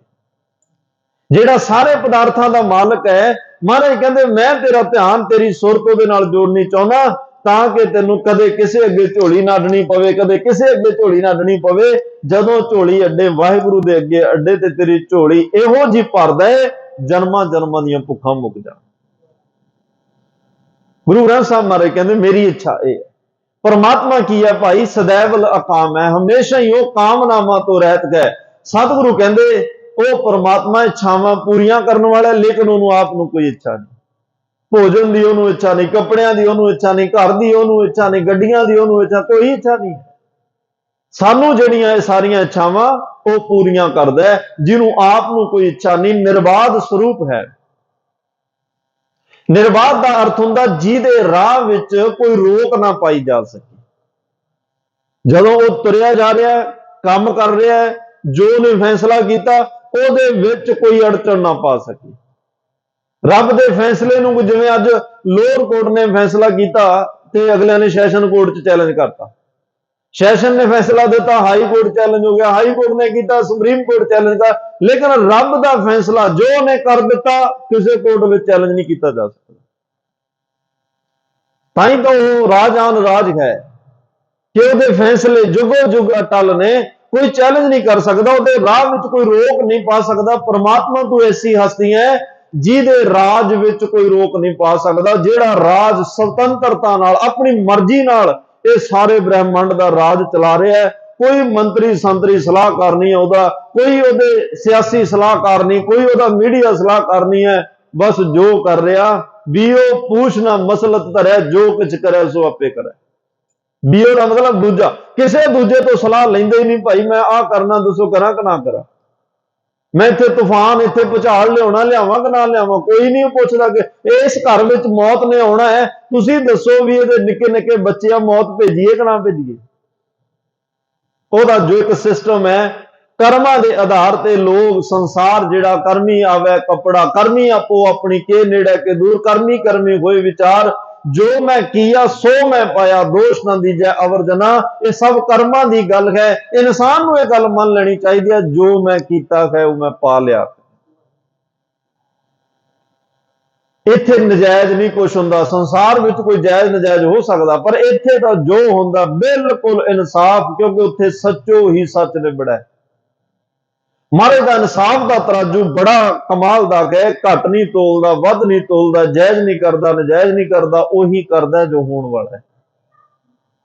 ਐਡਾ ਬੇਅੰਤ ਹੈ। ਮਹਾਰਾਜ ਕਹਿੰਦੇ ਆ ਪਰਮਾਤਮਾ ਭਾਈ ਜਿਹੜਾ ਨਿਰਬਾਧ, ਬਾਧ ਦਾ ਅਰਥ ਬੰਧਨ ਵੀ ਹੈ। ਪਰਮਾਤਮਾ ਸਾਰੇ ਬੰਧਨਾਂ ਤੋਂ ਰਹਿਤ ਹੈ, ਕੋਈ ਬੰਧਨ ਨਹੀਂ ਉਹਨੂੰ, ਕਿਸੇ ਤਰ੍ਹਾਂ ਦਾ ਬੰਧਨ ਨਹੀਂ, ਕੋਈ ਉਹਦੀ ਕਮਜ਼ੋਰੀ ਐਵੇਂ ਦੀ ਹੈ ਹੀ ਨਹੀਂ। ਜਿਵੇਂ ਸਾਡੀਆਂ ਤਾਂ ਬੜੀਆਂ ਕਮਜ਼ੋਰੀਆਂ ਨਾ, ਬੱਚੇ ਕਮਜ਼ੋਰੀ ਹੈ, ਪਰਿਵਾਰ ਕਮਜ਼ੋਰੀ ਹੈ, ਹੋਰ ਬੜੀਆਂ ਕਮਜ਼ੋਰੀਆਂ। ਰੱਬ ਦੀ ਕੋਈ ਕਮਜ਼ੋਰੀ ਨਹੀਂ। ਕੋਈ ਉਹਨੂੰ ਐਵੇਂ ਬਲੈਕਮੇਲ ਨਹੀਂ ਕਰ ਸਕਦਾ ਵੀ ਤੇਰੇ ਬੱਚਿਆਂ ਨੂੰ ਅਸੀਂ ਆਹ ਕਰ ਦਾਂਗੇ, ਸਾਡਾ ਕੰਮ ਕਰ। ਕੋਈ ਕਮਜ਼ੋਰੀ ਨਹੀਂ ਹੈ ਉਹਦੀ, ਨਿਰਬਾਧ, ਸਾਰੇ ਬੰਧਨਾਂ ਤੋਂ ਰਹਿ। ਤੇਰੀ ਮਾਇਆ ਚੋਰੀ ਕਰ ਲਾਂਗੇ, ਤੇਰੇ ਤੋਂ ਮਾਇਆ ਖੋਲਾਂਗੇ, ਨਾ ਮਾਇਆ ਦੇ ਬੰਧਨ ਚ ਆਓ। ਤੇਰਾ ਅਸੀਂ ਘਰ ਤੋੜ ਦਿਆਂਗੇ, ਘਰ ਖੋਲਾਂਗੇ, ਘਰ ਦੇ ਬੰਧਨ ਵਿੱਚ ਵੀ ਨਹੀਂ ਆਓ। ਪਰਮਾਤਮਾ ਕਿਸੇ ਬੰਧਨ ਵਿੱਚ ਨਹੀਂ। ਜਿਹੜਾ ਪਰਮਾਤਮਾ ਨਾਲ ਜੁੜ ਜਾਏ ਉਹਦੇ ਵੀ ਸਾਰੇ ਬੰਧਨ ਖਤਮ ਕਰ ਦਿੰਦਾ। ਤੇ ਗੁਰੂ ਪਰਮਾਤਮਾ ਦੇ ਦਾ ਸਰੂਪ ਹੈ ਨਾ, ਤਾਂ ਹੀ ਮਹਾਰਾਜ ਨੇ ਕਿਹਾ ਸਤਿਗੁਰ ਸਿੱਖ ਕੇ ਬੰਧਨ ਕੱਟ ਹੈ, ਗੁਰ ਕਾ ਸਿੱਖ ਵਿਕਾਰ ਤੇ ਹਟ ਹੈ। ਗੁਰੂ ਭਾਈ ਸਿੱਖ ਦੇ ਬੰਧਨ ਕੱਟਦਾ ਹੈ, ਪਰਮਾਤਮਾ ਗੁਰੂ ਰਾਹੀਂ ਸਿੱਖ ਦੇ ਬੰਧਨ ਕੱਟਦਾ। ਕੱਟਦਾ ਉਹਦੇ ਆ ਜਿਹੜਾ ਸਿੱਖ ਬਣ ਜਾਏ। ਸਿੱਖ ਕੌਣ ਹੈ? ਗੁਰ ਸਤਿਗੁਰ ਕਾ ਜੋ ਸਿੱਖ ਅਖਾਏ ਸੋ ਭਲ ਕੇ ਉਠ ਹਰ ਨਾਮ ਤੇ ਹੋਵੇ। ਜਿਹੜਾ ਭਲ ਕੇ ਉੱਠ ਕੇ ਹਰ ਰੋਜ਼ ਨਾਮ ਜਪਦਾ, ਮੈਡੀਟੇਸ਼ਨ ਕਰਦਾ, ਸਿਮਰਨ ਕਰਦਾ, ਮਹਾਰਾਜ ਕਹਿੰਦੇ ਉਹ ਸਿੱਖ ਹੈ। ਉਸੇ ਸਿੱਖ ਨੇ ਗੁਰਸਿੱਖ ਬਣਨਾ। ਜਿਹੜਾ 8-8 9-9 ਵਜੇ ਤੱਕ ਸੁੱਤਾ ਨਹੀਂ ਉੱਠਦਾ, ਉਹ ਸਿੱਖ ਕਿਵੇਂ? ਉਹ ਤੋਂ ਕੀ ਉਮੀਦ ਕਰੀਏ ਵੀ ਉਹ ਗੁਰਸਿੱਖ ਵੀ ਬਣੇਗਾ? ਉਹਦੀ ਥੋੜੀ ਗੁਰੂ ਨਾਨਕ ਸਾਹਿਬ ਕਹਿਣਗੇ ਜਨ ਨਾਨਕ ਧੂੜ ਮੰਗਿਆ ਤਿਸ ਗੁਰਸਿੱਖ ਕੀ। ਜਿਹੜਾ ਵੀ ਭਲ ਕੇ ਉੱਠ ਕੇ ਨਾਮ ਜਪਦਾ ਉਹ ਸਿੱਖ ਹੈ। ਤੇ ਉਹਨਾਂ ਸਿੱਖਾਂ ਦੇ ਸਤਿਗੁਰੂ ਬੰਧਨ ਕੱਟਦੇ। ਤੋਂ ਮਹਾਰਾਜ ਕਹਿੰਦੇ ਉਹ ਕਿਸੇ ਬੰਧਨ ਚ, ਦੁੱਖ ਸੁੱਖ ਦਾ ਕੋਈ ਉਹਨੂੰ ਬੰਧਨ ਨਹੀਂ ਹੈ। ਗੁਰੂ ਅਮਰਦਾਸ ਮਹਾਰਾਜ ਨੇ ਕਿਹਾ ਇੱਥੇ ਮਾਇਆ ਦੇ ਬੰਧਨ ਬਹੁਤ ਆ। ਮਾਇਆ ਹੁੰਦੀ ਕੀ ਆ? ਮਾਇਆ ਕਿਸ ਨੂੰ ਆਖੀ ਹੈ? ਕਿਆ ਮਾਇਆ ਕਰਮ ਕਮਾਏ, ਦੁੱਖ ਸੁੱਖ ਇਹੋ ਜਿਉ ਵੱਧ ਹੈ ਹਉਮੈ ਕਰਮ ਕਮਾਏ। ਮਾਇਆ ਕੀ ਕਰਦੀ ਹੈ? ਇਨਸਾਨ ਨੂੰ ਦੁੱਖ ਤੇ ਸੁੱਖ ਦੇ ਵਿੱਚ ਉਲਝਾਈ ਰੱਖਦੀ ਹੈ। ਉਹ ਕਹਿੰਦਾ ਆਹ ਕੰਮ ਕਰੋ ਦੁੱਖ ਹੈ, ਆਹ ਕੰਮ ਕਰੋ ਸੁੱਖ ਹੈ। ਦੁੱਖ ਤੇ ਸੁੱਖ ਵਿੱਚ ਮਹਾਰਾਜ ਕਹਿੰਦੇ ਆਵਤ ਕੋ ਹਰਖ। ਮਾਇਆ ਕੀ ਹੈ? ਆਵਤ ਕੋ ਹਰਖ। ਹਰਖ ਦਾ ਅਰਥ ਹੁੰਦਾ ਖੁਸ਼ੀ। ਮਾਇਆ ਆਉਂਦੀ ਹੈ, ਖੁਸ਼ੀ ਮਿਲਦੀ ਹੈ। ਜਾਤ ਕੋ ਰੋਵੇ, ਇਹ ਦੁੱਖ ਸੁੱਖ ਨਾਲੇ ਲੱਗਾ। ਸਤਿਗੁਰੂ ਕਹਿੰਦੇ ਨੇ ਮਾਇਆ ਜਦੋਂ ਆਈ ਖੁਸ਼ੀ ਮਿਲੀ, ਜਦੋਂ ਗਈ ਨਾਲ ਹੀ ਦੁੱਖ ਪੈਦਾ ਹੋ ਗਿਆ। ਮਾਇਆ ਦੇ ਵਿੱਚ ਇੱਕ ਬੜੀ ਵੱਡੀ ਕਮਜ਼ੋਰੀ ਹੈ, ਜਦੋਂ ਜਾਂਦੀ ਹੈ ਪਿੱਛੇ ਪਛਤਾਵਾ ਛੱਡ ਜਾਂਦੀ ਹੈ, ਪਿੱਛੇ ਰੋਣਾ ਛੱਡ ਜਾਂਦੇ ਆ। ਤੁਸੀਂ ਬਹੁਤ ਲੋਕਾਂ ਨੂੰ ਸੁਣਿਆ ਹੋਵੇਗਾ, ਉਹ ਬੜਾ ਝੁਰੀ ਜਾਂਦੇ ਅਜੇ ਤੱਕ ਵੀ ਜੀ ਅਸੀਂ, ਸਾਡੇ ਕੋਲੇ ਵੀ ਕਦੇ ਇੰਨਾ ਪੈਸਾ, ਇੰਨੇ ਘਰ, ਇੰਨਾ ਪ੍ਰਾਪਰਟੀ, ਬੜਾ ਕੁਛ ਸੀ, ਅੱਜ ਕੁਝ ਵੀ ਨਹੀਂ। ਉਹ ਪਿਛਲਾ ਸਮਾਂ ਯਾਦ ਕਰ, ਕਿਉਂਕਿ ਮਾਇਆ ਗਈ, ਪਛਤਾਵਾ ਛੱਡ ਗਈ। ਤੇ ਇਹ ਪਛਤਾਵਾ ਮੁੱਕ ਸਕਦਾ ਜੇ ਕੋਈ ਪਰਮਾਤਮਾ ਨਾਲ ਜੁੜ ਜਾਏ, ਜੇ ਕੋਈ ਸਿਮਰਨ ਨਾਲ ਜੁੜੇ। ਭਗਤ ਰਵਿਦਾਸ ਸਾਹਿਬ ਨੇ ਵੀ ਕਿਹਾ ਜਬ ਕਛ ਪਾਏ ਵੋ ਤਬ ਗਰਭ ਕਰਤ ਹੈ, ਮਾਇਆ ਗਈ ਤਬ ਰੋਵਣ ਲੱਗਦੇ। ਜਦੋਂ ਮਾਇਆ ਗਈ ਫਿਰ ਇਹ ਰੋਣ ਲੱਗਦਾ। ਤਾਂ ਹੀ ਪਾਤਸ਼ਾਹ ਕਹਿੰਦੇ ਮੈਨੂੰ ਇਹ ਸੀ ਵੀ ਮਾਇਆ ਦਵਾ ਮੈਨੂੰ ਯਾਦ ਕਰੇਗਾ, ਬਹੁਤੀ ਮਾਇਆ ਹੀ ਮੈਨੂੰ ਹੀ ਭੁੱਲ ਗਿਆ। ਤੇ ਰੱਬ ਨੂੰ ਲੱਗਿਆ ਵੀ ਹੁਣ ਮੈਂ ਵਾਪਸ ਲਵਾਂ ਸ਼ਾਇਦ ਤਾਂ ਮੈਨੂੰ ਯਾਦ ਕਰੇ। ਫਿਰ ਮਾਇਆ ਗਈ ਤਬ ਰੋਵਣ ਲੱਗਦਾ ਹੈ। ਜਦੋਂ ਮਾਇਆ ਚਲੀ ਗਈ ਹੁਣ ਰੋਈ ਜਾਂਦਾ, ਯਾਦ ਮੈਨੂੰ ਨਾ। ਇਹਨੇ ਦੋਵੇਂ ਗੱਲਾਂ 'ਚ ਖੁਆਰ ਹੋ ਗਿਆ, ਨਾ ਮਾਇਆ ਦੇਣ ਵੇਲੇ ਇਹਨੇ ਯਾਦ ਕੀਤਾ ਤੇ ਨਾ ਜਦੋਂ ਮੈਂ ਵਾਪਸ ਲਈ ਉਦੋਂ ਯਾਦ ਕੀਤਾ। ਦੋਵੇਂ ਗੱਲਾਂ 'ਚ ਮੈਨੂੰ ਭੁੱਲਿਆ। ਨਿਰਬਾਧ ਸਰੂਪ ਹੈ, ਮਾਇਆ ਤੋਂ ਦੁੱਖ ਸੁੱਖ ਤੋਂ ਨਿਰਲੇਪ ਹੈ ਵਾਹਿਗੁਰੂ। ਸੁੱਖ ਦੁੱਖ ਰਹਿਤ ਸਦਾ ਨਿਰਲੇਪੀ, ਜਾ ਕੋ ਕਹਿਤ ਗੁਸਾਈ। ਜਿਹਨੂੰ ਅਸੀਂ ਗੁਸਾਈ ਰੱਬ ਪਰਮਾਤਮਾ ਕਹਿੰਦੇ ਆ, ਉਹ ਸੁੱਖ ਦੁੱਖ ਤੋਂ ਨਿਰਲੇਪ ਹੈ। ਤੇ ਸਾਨੂੰ ਕਿਵੇਂ ਦਿਸਣਾ? ਸਾਡੇ ਵਿੱਚ ਕਿਵੇਂ ਹੈ? ਸੋ ਤੁਮ ਹੀ ਮੈਂ ਬਸੈ ਨਿਰੰਤਰ। ਸਾਡੇ ਵਿੱਚ ਐਵੇਂ ਵਸਦਾ ਨਾਨਕ ਦਰਪਨਿਆਈ, ਜਿਵੇਂ ਸ਼ੀਸ਼ੇ ਦੇ ਵਿੱਚ ਸਾਡੀ ਪਰਛਾਈ ਹੋਵੇ। ਸ਼ੀਸ਼ੇ 'ਚ ਪਰਛਾਵਾਂ, ਐਵੇਂ ਰੱਬ ਸਾਡੇ ਅੰਦਰ ਹੈ। ਤਾਂ ਸਤਿਗੁਰੂ ਕਹਿੰਦੇ ਜਿਹਨੂੰ ਸਾਰੇ ਸੰਸਾਰ ਦਾ ਮਾਲਕ ਕਹਿੰਦੇ ਆ, ਦੁੱਖਾਂ ਸੁੱਖਾਂ ਤੋਂ ਨਿਰਲੇਪ। ਮਾਇਆ ਦਾ ਪ੍ਰਭਾਵ ਸਾਡੇ ਤੇ ਆ, ਕਿਉਂਕਿ ਅਸੀਂ ਗਰਭ ਜੋਨ ਵਿੱਚੋਂ ਆਏ ਆ। ਮਾਇਆ ਨਾਮ ਗਰਭ ਜੋਨ ਕਾ ਤੇ ਤਜ ਦਰਸ਼ਨ ਪਾਵੋ। ਮਾਇਆ ਦਾ ਨਾਮ ਕੀ ਹੈ? ਗਰਭ ਜੋਨ ਵਿੱਚ ਜਿਹੜੇ ਆਏ ਉਹ ਮਾਇਆ ਦੇ ਪ੍ਰਭਾਵ 'ਚ ਨੇ। ਤਾਂ ਹੀ ਪਾਤਸ਼ਾਹ ਕਹਿੰਦੇ ਮਾਇਆ ਅਮਰ ਵਰਤਾਇਆ। ਜਦ ਮਾਇਆ ਨੇ ਆਪਣਾ ਹੁਕਮ, ਆਪਣਾ ਅਮਰ ਵਰਤਾਇਆ, ਹੁਕਮ ਕੀਤਾ ਤੇ ਲਿਵ ਛੁੜਕੀ ਲੱਗੀ ਤ੍ਰਿਸ਼ਨਾ। ਮਾਇਆ ਨੇ ਪਹਿਲਾ ਕੰਮ ਇਹ ਕੀਤਾ, ਰੱਬ ਨਾਲੋਂ ਤੋੜ ਕੇ ਸੰਸਾਰ ਨਾਲ ਜੋੜ ਲਿਆ, ਆਪਣੇ ਨਾਲ ਜੋੜ ਲਿਆ। ਮਾਇਆ ਕੀ ਛਲ ਹੈ, ਬੜੀ ਵੱਡੀ ਇਹ ਛਲੀਆ ਹੈ। ਇਹਨੇ ਵੱਡੇ ਵੱਡੇ ਛਲ ਲਏ। मान मुनि मुनवर्ग ले, जेड़े वड्डे वड्डे ऋषि मुनि पीर पैगंबर वड्डियां वड्डियां नूं इह छल गई माया, इन्ने रूपां विच आई। तो सतगुरु कहंदे लेकिन रब माया दे सारे प्रभावां तो रहत है, ओहदे ते किसे दा कोई माया दा प्रभाव नहीं। आगाध है, अनूप है। आगाध दा अर्थ हुंदा डूंगा अथा, तेरे वर्गा जां तेरे जिड्डा होर कोई नहीं वाहिगुरू। अनूप जिसकी उपमा ना की जा सके, तेरे वर्गा तू ही है, होर कोई नहीं है वाहिगुरू। सब जेड़ा है बस असी गुण गा गा के सिमरन कर करके आनंद मान सकते हैं। तेरे जिड्डा तेरे वर्गा असी कित्थों लभ के लियाईए। इत्थे दुनिया ने अंध विश्वास विच पै के बड़ियां दे गल रब दे नां दीयां तख्तियां पाईयां कि यह रब है, रब दा रूप है, रब इहदे च ही वसदा, रब इहनूं पुछ के चलदा है। बड़े लोकां ने यह भरम भुलेखे खाधे आ, पर परमात्मा तू इको ही है। चार छपेरे तू आप वरत रहा, सारियां विच तू आप वरत रहा, सारे अवतारी पुरुष तू आप भेजे, ते धन गुरु ग्रंथ साहब महाराज दे विच भी अज तुहाडी रहमत वरत रही है। तुहाडा यह सरगुण स्वरूप है। तुहाडी उपमा साडे कोले शब्द नहीं किवें करिए। हाँ, जिन्ने क शब्द ज्ञान मत सुमत आप अपनी बुद्ध है जेती, बरनत भिन्न भिन्न तो तेती। जिन्नी क सुमत तुसीं बख्श दिओ उन्ना क असीं सतगुरु पातशाह उन्ना क असीं जिहड़ा है तुहाडे गुण गा के अपने जीवन का लाहा मान लेने आ। जिन्हां ने भाई उस परमात्मा दे गुण गाए अज संसार विच वो अमर हो गए। जिन्हां ने सिद्धी वाहिगुरू नाल सांझ पाई अज उन्हां दी जगह धन श्री गुरु ग्रंथ साहब पातशाह विच गए। जिन्हां ने रब नाल अपना नाता जोड़िया अज वो चौवर छतर तख्तां दे मालिक बने बैठे आ। अज पूरा संसार आके उन्हां दे चरनां ते जिहड़ा नतमस्तक हुंदा है, नमस्कारां करदा है, और वो अज भी संसार नूं अपने मिठे प्यारे बचनां दे राही सेध बख्श रहे आ। अज भी वो टुटियां रूहां नूं परमात्मा नाल जोड़ रहे आ। उन्हां विचों एक ने भगत नामदेव जी, जिन्हां दा अज जन्म दिहाड़ा। उन्हां दे बचन बहुत ने गुरु ग्रंथ साहब दे विच। भगत नामदेव जी का जीवन भी 2-4 दिन का समा दा चाहिदा ही है। चलो सिर्फ एक सिद्धांत हुंदा है, साखी जिहड़ी है ना कली, कई बार असीं सुनाउण वाले भी कली साखी चोल जाने, उहनूं लंबी करने की कोशिश करते हैं। नहीं, साखी का सिद्धांत की हुंदा है, साखी सिक्ख्या की दे रही है। जिहड़ी साखी च सिक्ख्या नहीं वो साखी की हुई। साखी का अर्थ गवाही, वो गवाही भरदी आ भी ये काम ये गल कदे संसार च होई सी, असी की करना सी, कित्थे खड़े आ। साखी ने सानू ये सिक्ख्या देनी आ। जे वो सिक्ख्या नाल नहीं जुड़े, सिद्धांत नहीं साडे कोल पिया, पल्ले नहीं पिया, साखी दा निचोड़ की निकलिया, फिर वो साखी भी किसी काम नहीं रह जाती। भगत नामदेव जी का जिहड़ा जन्म है कतक सुदी 11 संमत 1327 1210 ईस्वी नरसी बामणी पिंड है, सतार जिला है।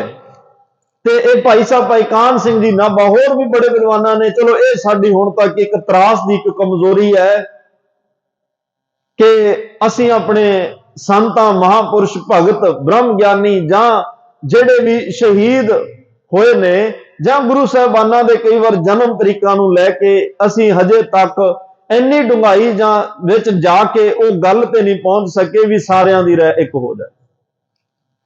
क्योंकि आप जी नाल कोई भी जो इतिहास की गल सांझी करनी है, कई किताबां पढ़नियां पैंदियां ते कईयां सारियां दी वखरेवें हुंदे आ। चलो जिथे 5-7 जाने की रह रल जाए वो सानू कहना सौखा हो जाता भी इन्ने इस गल नाल इन्ने जाने सहमत है, पर चलो फिर गल उत्थे आ जाती आ, जन्म तो होया ना तरीका नाल। क्योंकि भगत जिहड़ा रब दा प्यारा वो किसी थिता वारा दे उच किसी गल दे बंधन विच नहीं आ। उन्हें कहा की है, बस गल इत्थे खड़ी है। उन्हें सिद्धांत की दिता, उन्हें रब नाल गल्लां कीतियां, किवें कीतियां ते सानू करन दी जाच सिखा गए। साडे लई पूरने पा गए, भाई मैं रब नूं सामने बिठा के गल्लां कीतियां, तुसीं भी करो। सानू आ सिद्धांत दे, असीं इस सिद्धांत नाल जुड़ना है। तो भगत जी का जन्म जिहड़ा है सतारा जिला बंबई महाराष्ट्र दे विच मराठियां दे विच। मराठा बोली उन्हां दे शब्द पढ़िओ तुसीं, बड़ी मराठी झलकेगी उहदे च, पर रब नाल गल्लां ने। हुण रब जे कहे भाई मैनू तो मराठी आउंदी नहीं जां मैं मराठी बोली वालियां नाल गल ही नहीं कर सकदा, ते फिर तो भगत नामदेव जी ने किवें मिलना। वो बंगाल दे भगत जयदेव जी नाल भी उन्होंने भी गल्लां कीतियां रब नाल, बंगाली भाषा च कीतियां होणीआं। भाषा संसारक तौर पर भावें बंगाली होवे, मराठी होवे, केरला होवे, फ्रांस होवे, ਤੁਹਾਡੀ ਫ੍ਰੈਂਚ ਹੋਵੇ, ਕੋਈ ਜਾਪਾਨੀ ਹੋਵੇ, ਚਾਈਨੀਜ਼ ਹੋਵੇ, ਗੁਰਮੁਖੀ ਹੋਵੇ, ਹਿੰਦੀ ਹੋਵੇ, ਗੁਰਮੁਖੀ ਸੰਸਕ੍ਰਿਤੀ ਕੋਈ ਹੋਵੇ, ਲੇਕਿਨ ਉਸ ਭਾਸ਼ਾ ਦੇ ਵਿੱਚ ਪ੍ਰੇਮ ਹੋਣਾ ਚਾਹੀਦਾ। ਸ਼ਬਦ ਪ੍ਰੇਮ ਦੇ ਹੋਣ, ਕਿਉਂਕਿ ਰੱਬ ਪ੍ਰੇਮ ਦੀ ਬੋਲੀ ਬੋਲਦਾ ਹੈ, ਪ੍ਰੇਮ ਦੀ ਬੋਲੀ ਸਮਝਦਾ ਹੈ। ਉਹਨਾਂ ਦਾ ਭਗਤ ਜੀ ਦਾ ਜਨਮ ਜਿਹੜਾ ਹੈ ਮਾਤਾ ਗੋਨਾ ਬਾਈ ਦੀ ਕੁੱਖ ਤੋਂ ਉਹਨਾਂ ਦਾ ਜਨਮ ਹੁੰਦਾ ਹੈ, ਤੇ ਜਨਮ ਵੇਲੇ ਪਰਿਵਾਰ ਧਾਰਮਿਕ ਆਸਥਾ ਨਾਲ ਜੁੜਿਆ ਹੋਇਆ। ਪਰਿਵਾਰ ਦੇ ਵਿੱਚ ਪਰਮਾਤਮਾ ਦੀ ਜਿਹੜੀ ਯਾਦ ਹੈ, ਅਕਾਲ ਪੁਰਖ ਦੀ ਯਾਦ ਹੈ, ਵਾਹਿਗੁਰੂ ਦੀ ਜਿਹੜੀ ਦਾਮ ਸ਼ੇਟੀ ਉਹਨਾਂ ਦੇ ਪਿਤਾ ਦਾ ਨਾਮ ਹੈ। ਤਾਂ ਘਰ ਦੇ ਵਿੱਚ ਠਾਕੁਰਾਂ ਦੀ ਪੂਜਾ ਜਿਹੜੀ ਬੜੀ ਪ੍ਰਚਲਿਤ ਅੱਜ ਵੀ ਹੈ। ਠਾਕੁਰ ਮੂਰਤੀ ਨੂੰ ਕਿਹਾ ਜਾਂਦਾ ਹੈ, ਮੂਰਤੀ ਨੂੰ ਰੱਬ ਸਮਝ ਕੇ ਉਹਦੀ ਪੂਜਾ ਕੀਤੀ ਜਾਂਦੀ ਹੈ।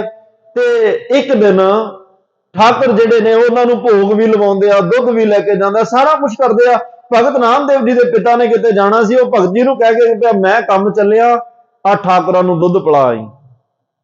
ਹੁਣ ਕੋਰਾ ਕਾਗਜ਼ ਹੈ, ਬਚਪਨ ਹੈ, ਤੇ ਸੋਚਿਆ ਵੀ ਜਿਵੇਂ ਅਸੀਂ ਪੀਨੇ ਉਵੇਂ ਠਾਕੁਰ ਪੀਣਗੇ।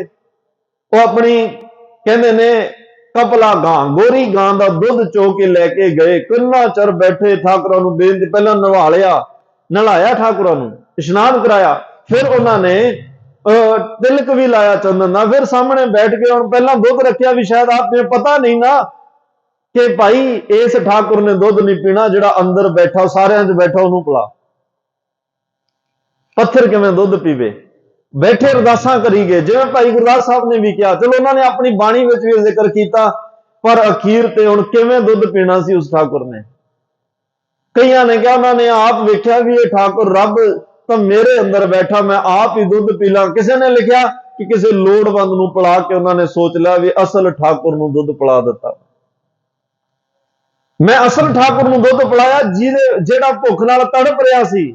ਇਹਦੇ ਅੱਗੇ ਤਾਂ ਮੈਂ ਸਵੇਰ ਦਾ ਬੇਨਤੀਆਂ ਕਰਨਿਆਂ ਨੇ ਨਹੀਂ ਸਵੀਕਾਰ ਕੀਤਾ, ਨਹੀਂ ਪੀਤਾ। ਜਿਹੜਾ ਪੀਣ ਦੇ ਕਾਬਿਲ ਸੀ ਉਹਨੂੰ ਪਿਲਾ ਦਿੱਤਾ। ਚਲੋ ਭੋਗ ਲੱਗਿਆ, ਪ੍ਰਵਾਨ ਹੋਇਆ। ਐਵੇਂ ਦੀ ਜਦੋਂ ਪਿਤਾ ਨੂੰ ਪਤਾ ਲੱਗਿਆ, ਬੜੇ ਗੁੱਸੇ ਹੋਏ। ਉਹ ਕਹਿੰਦੇ ਪਿਤਾ ਜੀ ਮੈਂ ਤਾਂ ਸਵੇਰ ਦਾ ਉਸ ਠਾਕੁਰ ਨੂੰ ਕਹਿ ਰਿਹਾ ਸੀ, ਉਹ ਨਹੀਂ ਮੰਨੇ, ਤੇ ਮੈਨੂੰ ਜਿਹਨੂੰ ਲੱਗਿਆ ਮੈਂ ਉਹਨੂੰ ਪਿਲਾ ਆਇਆ। ਤੇ ਅਸਲ ਤਾਂ ਇਹੀ ਸੀ। ਅੱਜ ਵੀ ਸਾਨੂੰ ਜਿਹੜਾ ਹੈ ਦੇਖ ਕੇ ਵੀ ਕਿਹਦੇ ਸਾਰਿਆਂ ਵਿੱਚ ਪਰਮਾਤਮਾ ਦੀ ਜੋਤ ਹੈ। ਇੱਧਰ ਉੱਧਰ ਸਾਨੂੰ ਕਰਮ ਕਾਂਡਾਂ ਦੇ ਵਿੱਚ ਇਹ ਕੀਮਤੀ ਚੀਜ਼ਾਂ ਸੁਗਾਤਾਂ ਨੂੰ ਵੇਸਟ ਕਰਨ ਦੀ ਬਜਾਏ, ਇੱਧਰ ਉੱਧਰ ਡੋਲਣ ਦੀ ਬਜਾਏ ਕਿਸੇ ਲੋੜਵੰਦ ਦੇ ਮੂੰਹ 'ਚ ਪਾ ਦੇਣਾ ਚਾਹੀਦਾ, ਕਿਉਂਕਿ ਰੱਬ ਸਾਰਿਆਂ 'ਚ ਬੈਠਾ। ਉਸ ਦਿਨ ਲੱਗੇਗਾ ਠਾਕੁਰ ਨੂੰ ਭੋਗ ਲੱਗ ਗਿਆ, ਲੋੜਵੰਦ ਦੇ ਮੂੰਹ 'ਚ ਜਾਏਗਾ, ਉਸ ਦਿਨ ਤੁਸੀਂ ਵੀ ਕਹਿ ਦਿਓ ਵੀ ਠਾਕੁਰ ਨੂੰ ਦੁੱਧ ਪਿਲਾ ਦਿੱਤਾ ਸੀ, ਰੱਬ ਨੂੰ ਦੁੱਧ ਪਿਲਾ ਦਿੱਤਾ, ਕਿਉਂਕਿ ਪੀ ਲਿਆ। ਇੱਕ ਜਗ੍ਹਾ ਤੁਸੀਂ ਡੋਲ ਆਏ। ਡੋਲਣ ਤੇ ਪੀਣ ਵਿੱਚ ਅੰਤਰ ਬਹੁਤ ਹੈ। ਤੇ ਇਹ ਸਿਧਾਂਤ ਦਿੱਤੇ ਵੀ ਅਸਲ ਠਾਕੁਰ ਭਾਈ ਸਾਰਿਆਂ 'ਚ ਵਸਦਾ। ਮਨੁੱਖਤਾ ਦੀ ਸੇਵਾ ਕਰੋ, ਮਾਨਵਤਾ ਦੀ ਸੇਵਾ ਕਰੋ। ਭਗਤ ਨਾਮਦੇਵ ਸਾਹਿਬ ਕਹਿੰਦੇ ਆ ਪਰਮਾਤਮਾ ਸਾਰਿਆਂ ਵਿੱਚ ਵਸਦਾ। ਦੂਜਾ ਉਹਨਾਂ ਨੇ ਸਿਧਾਂਤ ਦਿੱਤਾ। ਭਗਤ ਕਬੀਰ ਸਾਹਿਬ ਨਾਲ ਇਹ ਦੋਵਾਂ ਦੇ ਇਹ ਸਿਧਾਂਤ ਇੱਥੇ ਰਲ ਰਿਹਾ। ਲੋਕ ਠਾਕੁਰ ਦੀ ਪੂਜਾ, ਮੂਰਤੀ ਦੀ ਪੂਜਾ ਕਰਦੇ ਆ। ਉਹਨਾਂ ਨੇ ਕਿਹਾ ਕਿ ਇੱਕ ਹੈ ਪਾਥਰ ਕੀਜੈ ਭਾਉ। ਇੱਕ ਪੱਥਰ ਨੂੰ ਤੁਸੀਂ ਦੇਵਤਾ ਸਮਝ ਕੇ ਪੂਜ ਰਹੇ ਹੋ, ਦੂਜਾ ਪੱਥਰ ਰੱਖੀਏ ਪਾਓ। ਦੂਜੇ ਪੱਥਰ ਉੱਤੇ ਤੁਸੀਂ ਪੈਰ ਧਰਿਆ ਹੋਇਆ। ਜੇ ਇਹ ਠਾਕੁਰ, ਜੇ ਉਹ ਦੇਵਤਾ, ਇਹ ਵੀ ਦੇਵਾ। ਜੇ ਇੱਕ ਪੱਥਰ, ਇੱਕ ਮੂਰਤੀ ਨੂੰ ਤੁਸੀਂ ਰੱਬ ਕਹਿ ਦਿੱਤਾ, ਫਿਰ ਜਿਹਤੇ ਪੈਰ ਰੱਖਿਆ ਇਹ ਵੀ ਤਾਂ ਰੱਬ ਹੈ ਨਾ, ਕਿਉਂਕਿ ਇਸੇ ਪੱਥਰ ਦਾ ਹੀ ਤਾਂ ਉਹ ਬਣਿਆ। ਦੇਖੋ ਕੈਸਾ ਕਮਾਲ ਦਾ ਸਿਧਾਂਤ। ਉਸ ਵੇਲੇ ਇਹ ਸ਼ਬਦ ਜਿੰਨੇ ਸੌਖੇ ਅੱਜ ਮੈਂ ਕਹਿ ਦਿੱਤੇ, ਇੰਨਾ ਸੌਖਾ ਨਹੀਂ ਸੀ ਉਦੋਂ। ਜਿਹੜਾ ਇਹੋ ਜਿਹੇ ਤਰਕ ਕਰਦਾ ਸੀ ਉਹਨੂੰ ਸਜ਼ਾ ਮੌਤ ਸੀ ਉਹਨੂੰ, ਜਿਹੜਾ ਐਵੇਂ ਦਾ ਤਰਕ ਪੈਦਾ ਕਰ। ਤਾਂ ਹੀ ਤਾਂ ਭਗਤ ਕਬੀਰ, ਭਗਤ ਨਾਮਦੇਵ ਸਾਹਿਬ ਸੰਗਲਾਂ ਨਾਲ ਬੰਨ ਕੇ ਹਾਥੀਆਂ ਦੇ ਮੂਹਰੇ ਸੁੱਟਿਆ ਗਿਆ, ਕਿਉਂਕਿ ਸਿਧਾਂਤ ਇਹ ਦੇ ਰਿਹਾ। ਇੱਕ ਸਦੀਆਂ ਤੋਂ ਚੱਲੀਆਂ ਹੋਈਆਂ ਪਰੰਪਰਾਵਾਂ ਤੇ ਚੋਟ ਕਰ ਰਿਹਾ, ਤਰਕ ਕਰ ਰਿਹਾ, ਸਵਾਲ ਕਰ ਰਿਹਾ। ਉਸ ਵੇਲੇ ਦੇ ਜਿਹੜੇ ਧਾਰਮਿਕ ਲੋਕ ਨੇ ਉਹਨਾਂ ਨੂੰ ਇਹ ਹਜ਼ਮ ਨਹੀਂ ਆ ਰਹੀਆਂ ਗੱਲਾਂ। ਭਗਤ ਜੀ ਕਹਿ ਰਿਹਾ ਜੇ ਉਹ ਦੇਵਤਾ ਉਹ ਵੀ ਦੇਵਾ, ਕਹਿ ਨਾਮ ਦਿਓ ਹਮ ਹਰ ਕੀ ਸੇਵਾ। ਜੇ ਭਾਈ ਇੱਕ ਪੱਥਰ ਰੱਬ ਹੈ ਤੇ ਫਿਰ ਦੂਜੇ ਤੇ ਪੈਰ ਕਿਉਂ ਰੱਖਿਆ? ਉਹਨੂੰ ਵੀ ਰੱਬ ਸਮਝ ਕੇ ਪੂਜਾ ਕਰ। ਪਰ ਮੈਨੂੰ ਤੇ ਇਉਂ ਲੱਗਦਾ ਸਾਨੂੰ ਪੱਥਰ ਦੇ ਬਣੇ ਹੋਏ ਰੱਬ ਨੂੰ ਨਹੀਂ ਪੂਜਣਾ ਚਾਹੀਦਾ, ਬਲਕਿ ਪੱਥਰ ਜੜ ਜੂਨੀ ਹੈ। ਜਿਸ ਰੱਬ ਨੇ ਪੱਥਰ ਪੈਦਾ ਕੀਤੇ, ਸਾਨੂੰ ਉਸ ਰੱਬ ਨਾਲ ਹੀ ਜੁੜਨਾ ਚਾਹੀਦਾ। ਸਾਨੂੰ ਉਸ ਪਰਮਾਤਮਾ ਜਿਹੜਾ ਅੰਦਰ ਬੈਠਾ ਹੈ। ਪੱਥਰ ਨੇ ਤਾਂ ਪੱਥਰ ਨਾ ਕੁਛ ਬੋਲੇ, ਨਾ ਕੁਛ ਦੇ, ਨਾ ਤਾਂ ਪੱਥਰ ਨੇ ਬੋਲਣਾ, ਨਾ ਉਹਨੇ ਕੁਛ ਤੁਹਾਨੂੰ ਦੇਣਾ, ਨਾ ਤੁਹਾਡੇ ਨਾਲ ਦੁੱਖ ਸੁੱਖ ਸਾਂਝਾ ਕਰੇ। ਤੇ ਕੀ ਕਰੋਗੇ। ਤਾਂ ਹੀ ਤਾਂ ਕਬੀਰ ਸਾਹਿਬ ਨੇ ਵੀ ਕਿਹਾ ਸੀ, ਪਾਖਾਨ ਗੜ ਕੇ ਮੂਰਤ ਕੀਨੀ, ਦੇ ਕੇ ਛਾਤੀ ਪਾਓ, ਜੇ ਇਹ ਮੂਰਤ ਸਾਚੀ ਹੈ ਤਾਂ ਗੜ ਨਹਾਰੇ ਖਾਓ। ਇੱਕ ਘੜ ਨਹਾਰੇ ਮੂਰਤੀ ਬਣਾਉਣ ਵਾਲੇ ਨੇ ਉਸ ਮੂਰਤੀ ਦੇ ਛਾਤੀ ਤੇ ਪੈਰ ਰੱਖਿਆ, ਗੋਡੇ ਰੱਖੇ ਜਦੋਂ ਘੜ ਰਿਹਾ ਸੀ। ਜਦੋਂ ਮੂਰਤੀ ਘੜ ਰਿਹਾ ਉਹਦੇ ਛਾਤੀ ਤੇ ਪੈਰ ਰੱਖੇ। ਕਬੀਰ ਸਾਹਿਬ ਕਹਿੰਦੇ ਜੇ ਮੂਰਤ ਸਾਚੀ ਹੈ ਤਾਂ ਗੜ ਨਹਾਰੇ, ਜਿਹੜਾ ਬਣਾ ਰਿਹਾ ਉਹਦੀ ਬੇਅਦਬੀ ਕਰ ਰਿਹਾ, ਫਿਰ ਉਹਨੂੰ ਕਿਉਂ ਨਹੀਂ ਉਹ ਖਾ ਜਾਂਦੀ, ਕਿਉਂ ਨਹੀਂ ਖਤਮ ਕਰ ਦਿੰਦੀ। ਹਾਂ, ਮੂਰਤੀ ਇੱਕ ਸੰਕੇਤ, ਸਿੰਬਲ ਜੇ ਤੁਸੀਂ ਲੈਣਾ ਲੈ ਸਕਦੇ ਹੋ। ਅੱਜ ਅਸੀਂ ਤਸਵੀਰਾਂ ਫੋਟੋਆਂ ਚਲੋ ਸਾਹਮਣੇ ਪਈਆਂ, ਪੂਜਾ ਕਰਨੀ ਗਲਤ ਹੈ, ਉਹਦਾ ਸਿੰਬਲ ਜੇ ਤੁਹਾਨੂੰ ਪਤਾ ਹੋਵੇ ਨਾ ਵੀ ਇਹੋ ਜਿਹਾ ਹੈ, ਥੋੜਾ ਦਿਮਾਗ ਦੇ ਵਿੱਚ ਉਹਦਾ ਚਿੱਤਰਨ ਬਣਨਾ ਸੌਖਾ ਹੋ ਜਾਏਗਾ।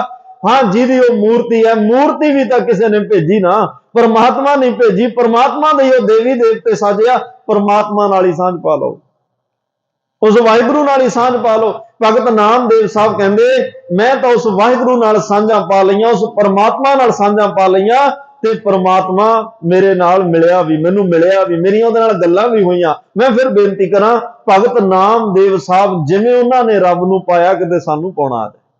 ਅੱਜ ਉਹਨਾਂ ਦਾ ਜਨਮ ਦਿਨ ਹੈ, ਜਨਮ ਦਿਹਾੜਾ ਮਨਾ ਰਹੇ ਹਾਂ। ਅੱਜ ਹੁਣ ਸੁਣ ਕੇ ਜਾਇਓ ਬਾਣੀ ਕਿਵੇਂ ਪੜ੍ਹੀ ਦੀ ਆ। ਬਾਣੀ ਆਪਾਂ ਸਾਰੇ ਪੜ੍ਹਦੇ ਹਾਂ, ਸਾਰੇ ਬਾਣੀ ਦਾ ਰੋਜ਼ ਸਾਰਿਆਂ ਨੇ ਅੱਜ ਜਪਜੀ ਸਾਹਿਬ ਵੀ ਪੜਿਆ, ਕਿਸੇ ਨੇ ਪੰਜ ਬਾਣੀਆਂ, ਕਿਸੇ ਨੇ ਜਾ ਕੇ ਪੜ੍ਹਨੀਆਂ, ਕਿਸੇ ਨੇ ਸੁਖਮਨੀ ਸਾਹਿਬ ਪੜ੍ਹਨਾ। ਬਾਣੀ ਤਾਂ ਪੜ੍ਹੀ ਜਾਂਦੀ ਆ, ਪਰ ਕਿਸ ਭਾਵ ਵਿੱਚ ਪੜ੍ਹੇ। ਤੂੰ ਕਰਤਾ ਸਚਿਆਰ ਮੈਂਡਾ ਸਾਈਂ, ਤੂੰ ਕੌਣ ਹੈ? ਰੱਬ।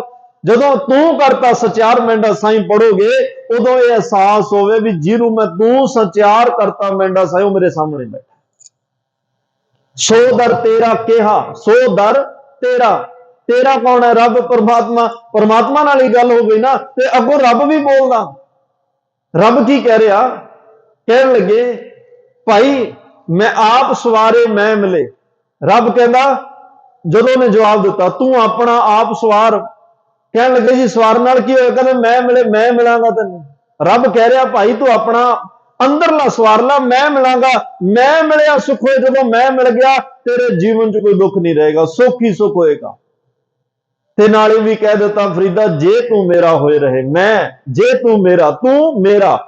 ਰੱਬ ਕਹਿ ਰਿਹਾ ਫਰੀਦ ਨੂੰ, ਜੇ ਤੂੰ ਮੇਰਾ ਹੋਏ ਰਹੇ ਫਿਰ ਸਭ ਜਗ ਤੇਰਾ ਹੋਏ, ਇਹ ਸਾਰਾ ਸੰਸਾਰ ਤੇਰਾ ਹੋ ਜਾਏਗਾ। ਸਿੱਖ ਵੀ ਇਸ ਭਾਵ ਵਿੱਚ ਗੁਰੂ ਨੂੰ ਬੁਲਾ ਕੇ, ਰੱਬ ਨੂੰ ਸਾਹਮਣੇ ਖੜਾ ਕੇ ਬਾਣੀ ਪੜ੍ਹੇ, ਤੇ ਰੱਬ ਵੀ ਅੱਗੋਂ ਜਵਾਬ ਦਿੰਦਾ। ਭਗਤ ਨਾਮਦੇਵ ਸਾਹਿਬ ਕਹਿੰਦੇ ਸੁਣੋ, ਮੇਰੀ ਰੱਬ ਨਾਲ ਗੱਲ ਹੋਈ, ਕਿੰਨੀ ਨੇੜਤਾ ਹੋਏਗੀ, ਹੁਣ ਧਿਆਨ ਨਾਲ ਸੁਣਿਓ। ਕਿਤੇ ਅੱਜ ਇਹ ਬਚਨ ਸਾਡੇ ਅੰਦਰ ਪਰਮਾਤਮਾ ਨੂੰ ਏਦਾਂ ਸਾਖਸ਼ਾਤ ਸਾਹਮਣੇ ਵੇਖਣ ਲਈ, ਜਿਹੜੇ ਇਤਿਹਾਸਕਾਰ ਸਾਖੀ ਕਰਦਾ ਕਹਿੰਦੇ 72 ਵਾਰ ਸਾਖਸ਼ਾਤ ਪ੍ਰਗਟ ਹੋਇਆ ਪਰਮਾਤਮਾ ਸਾਹਿਬ।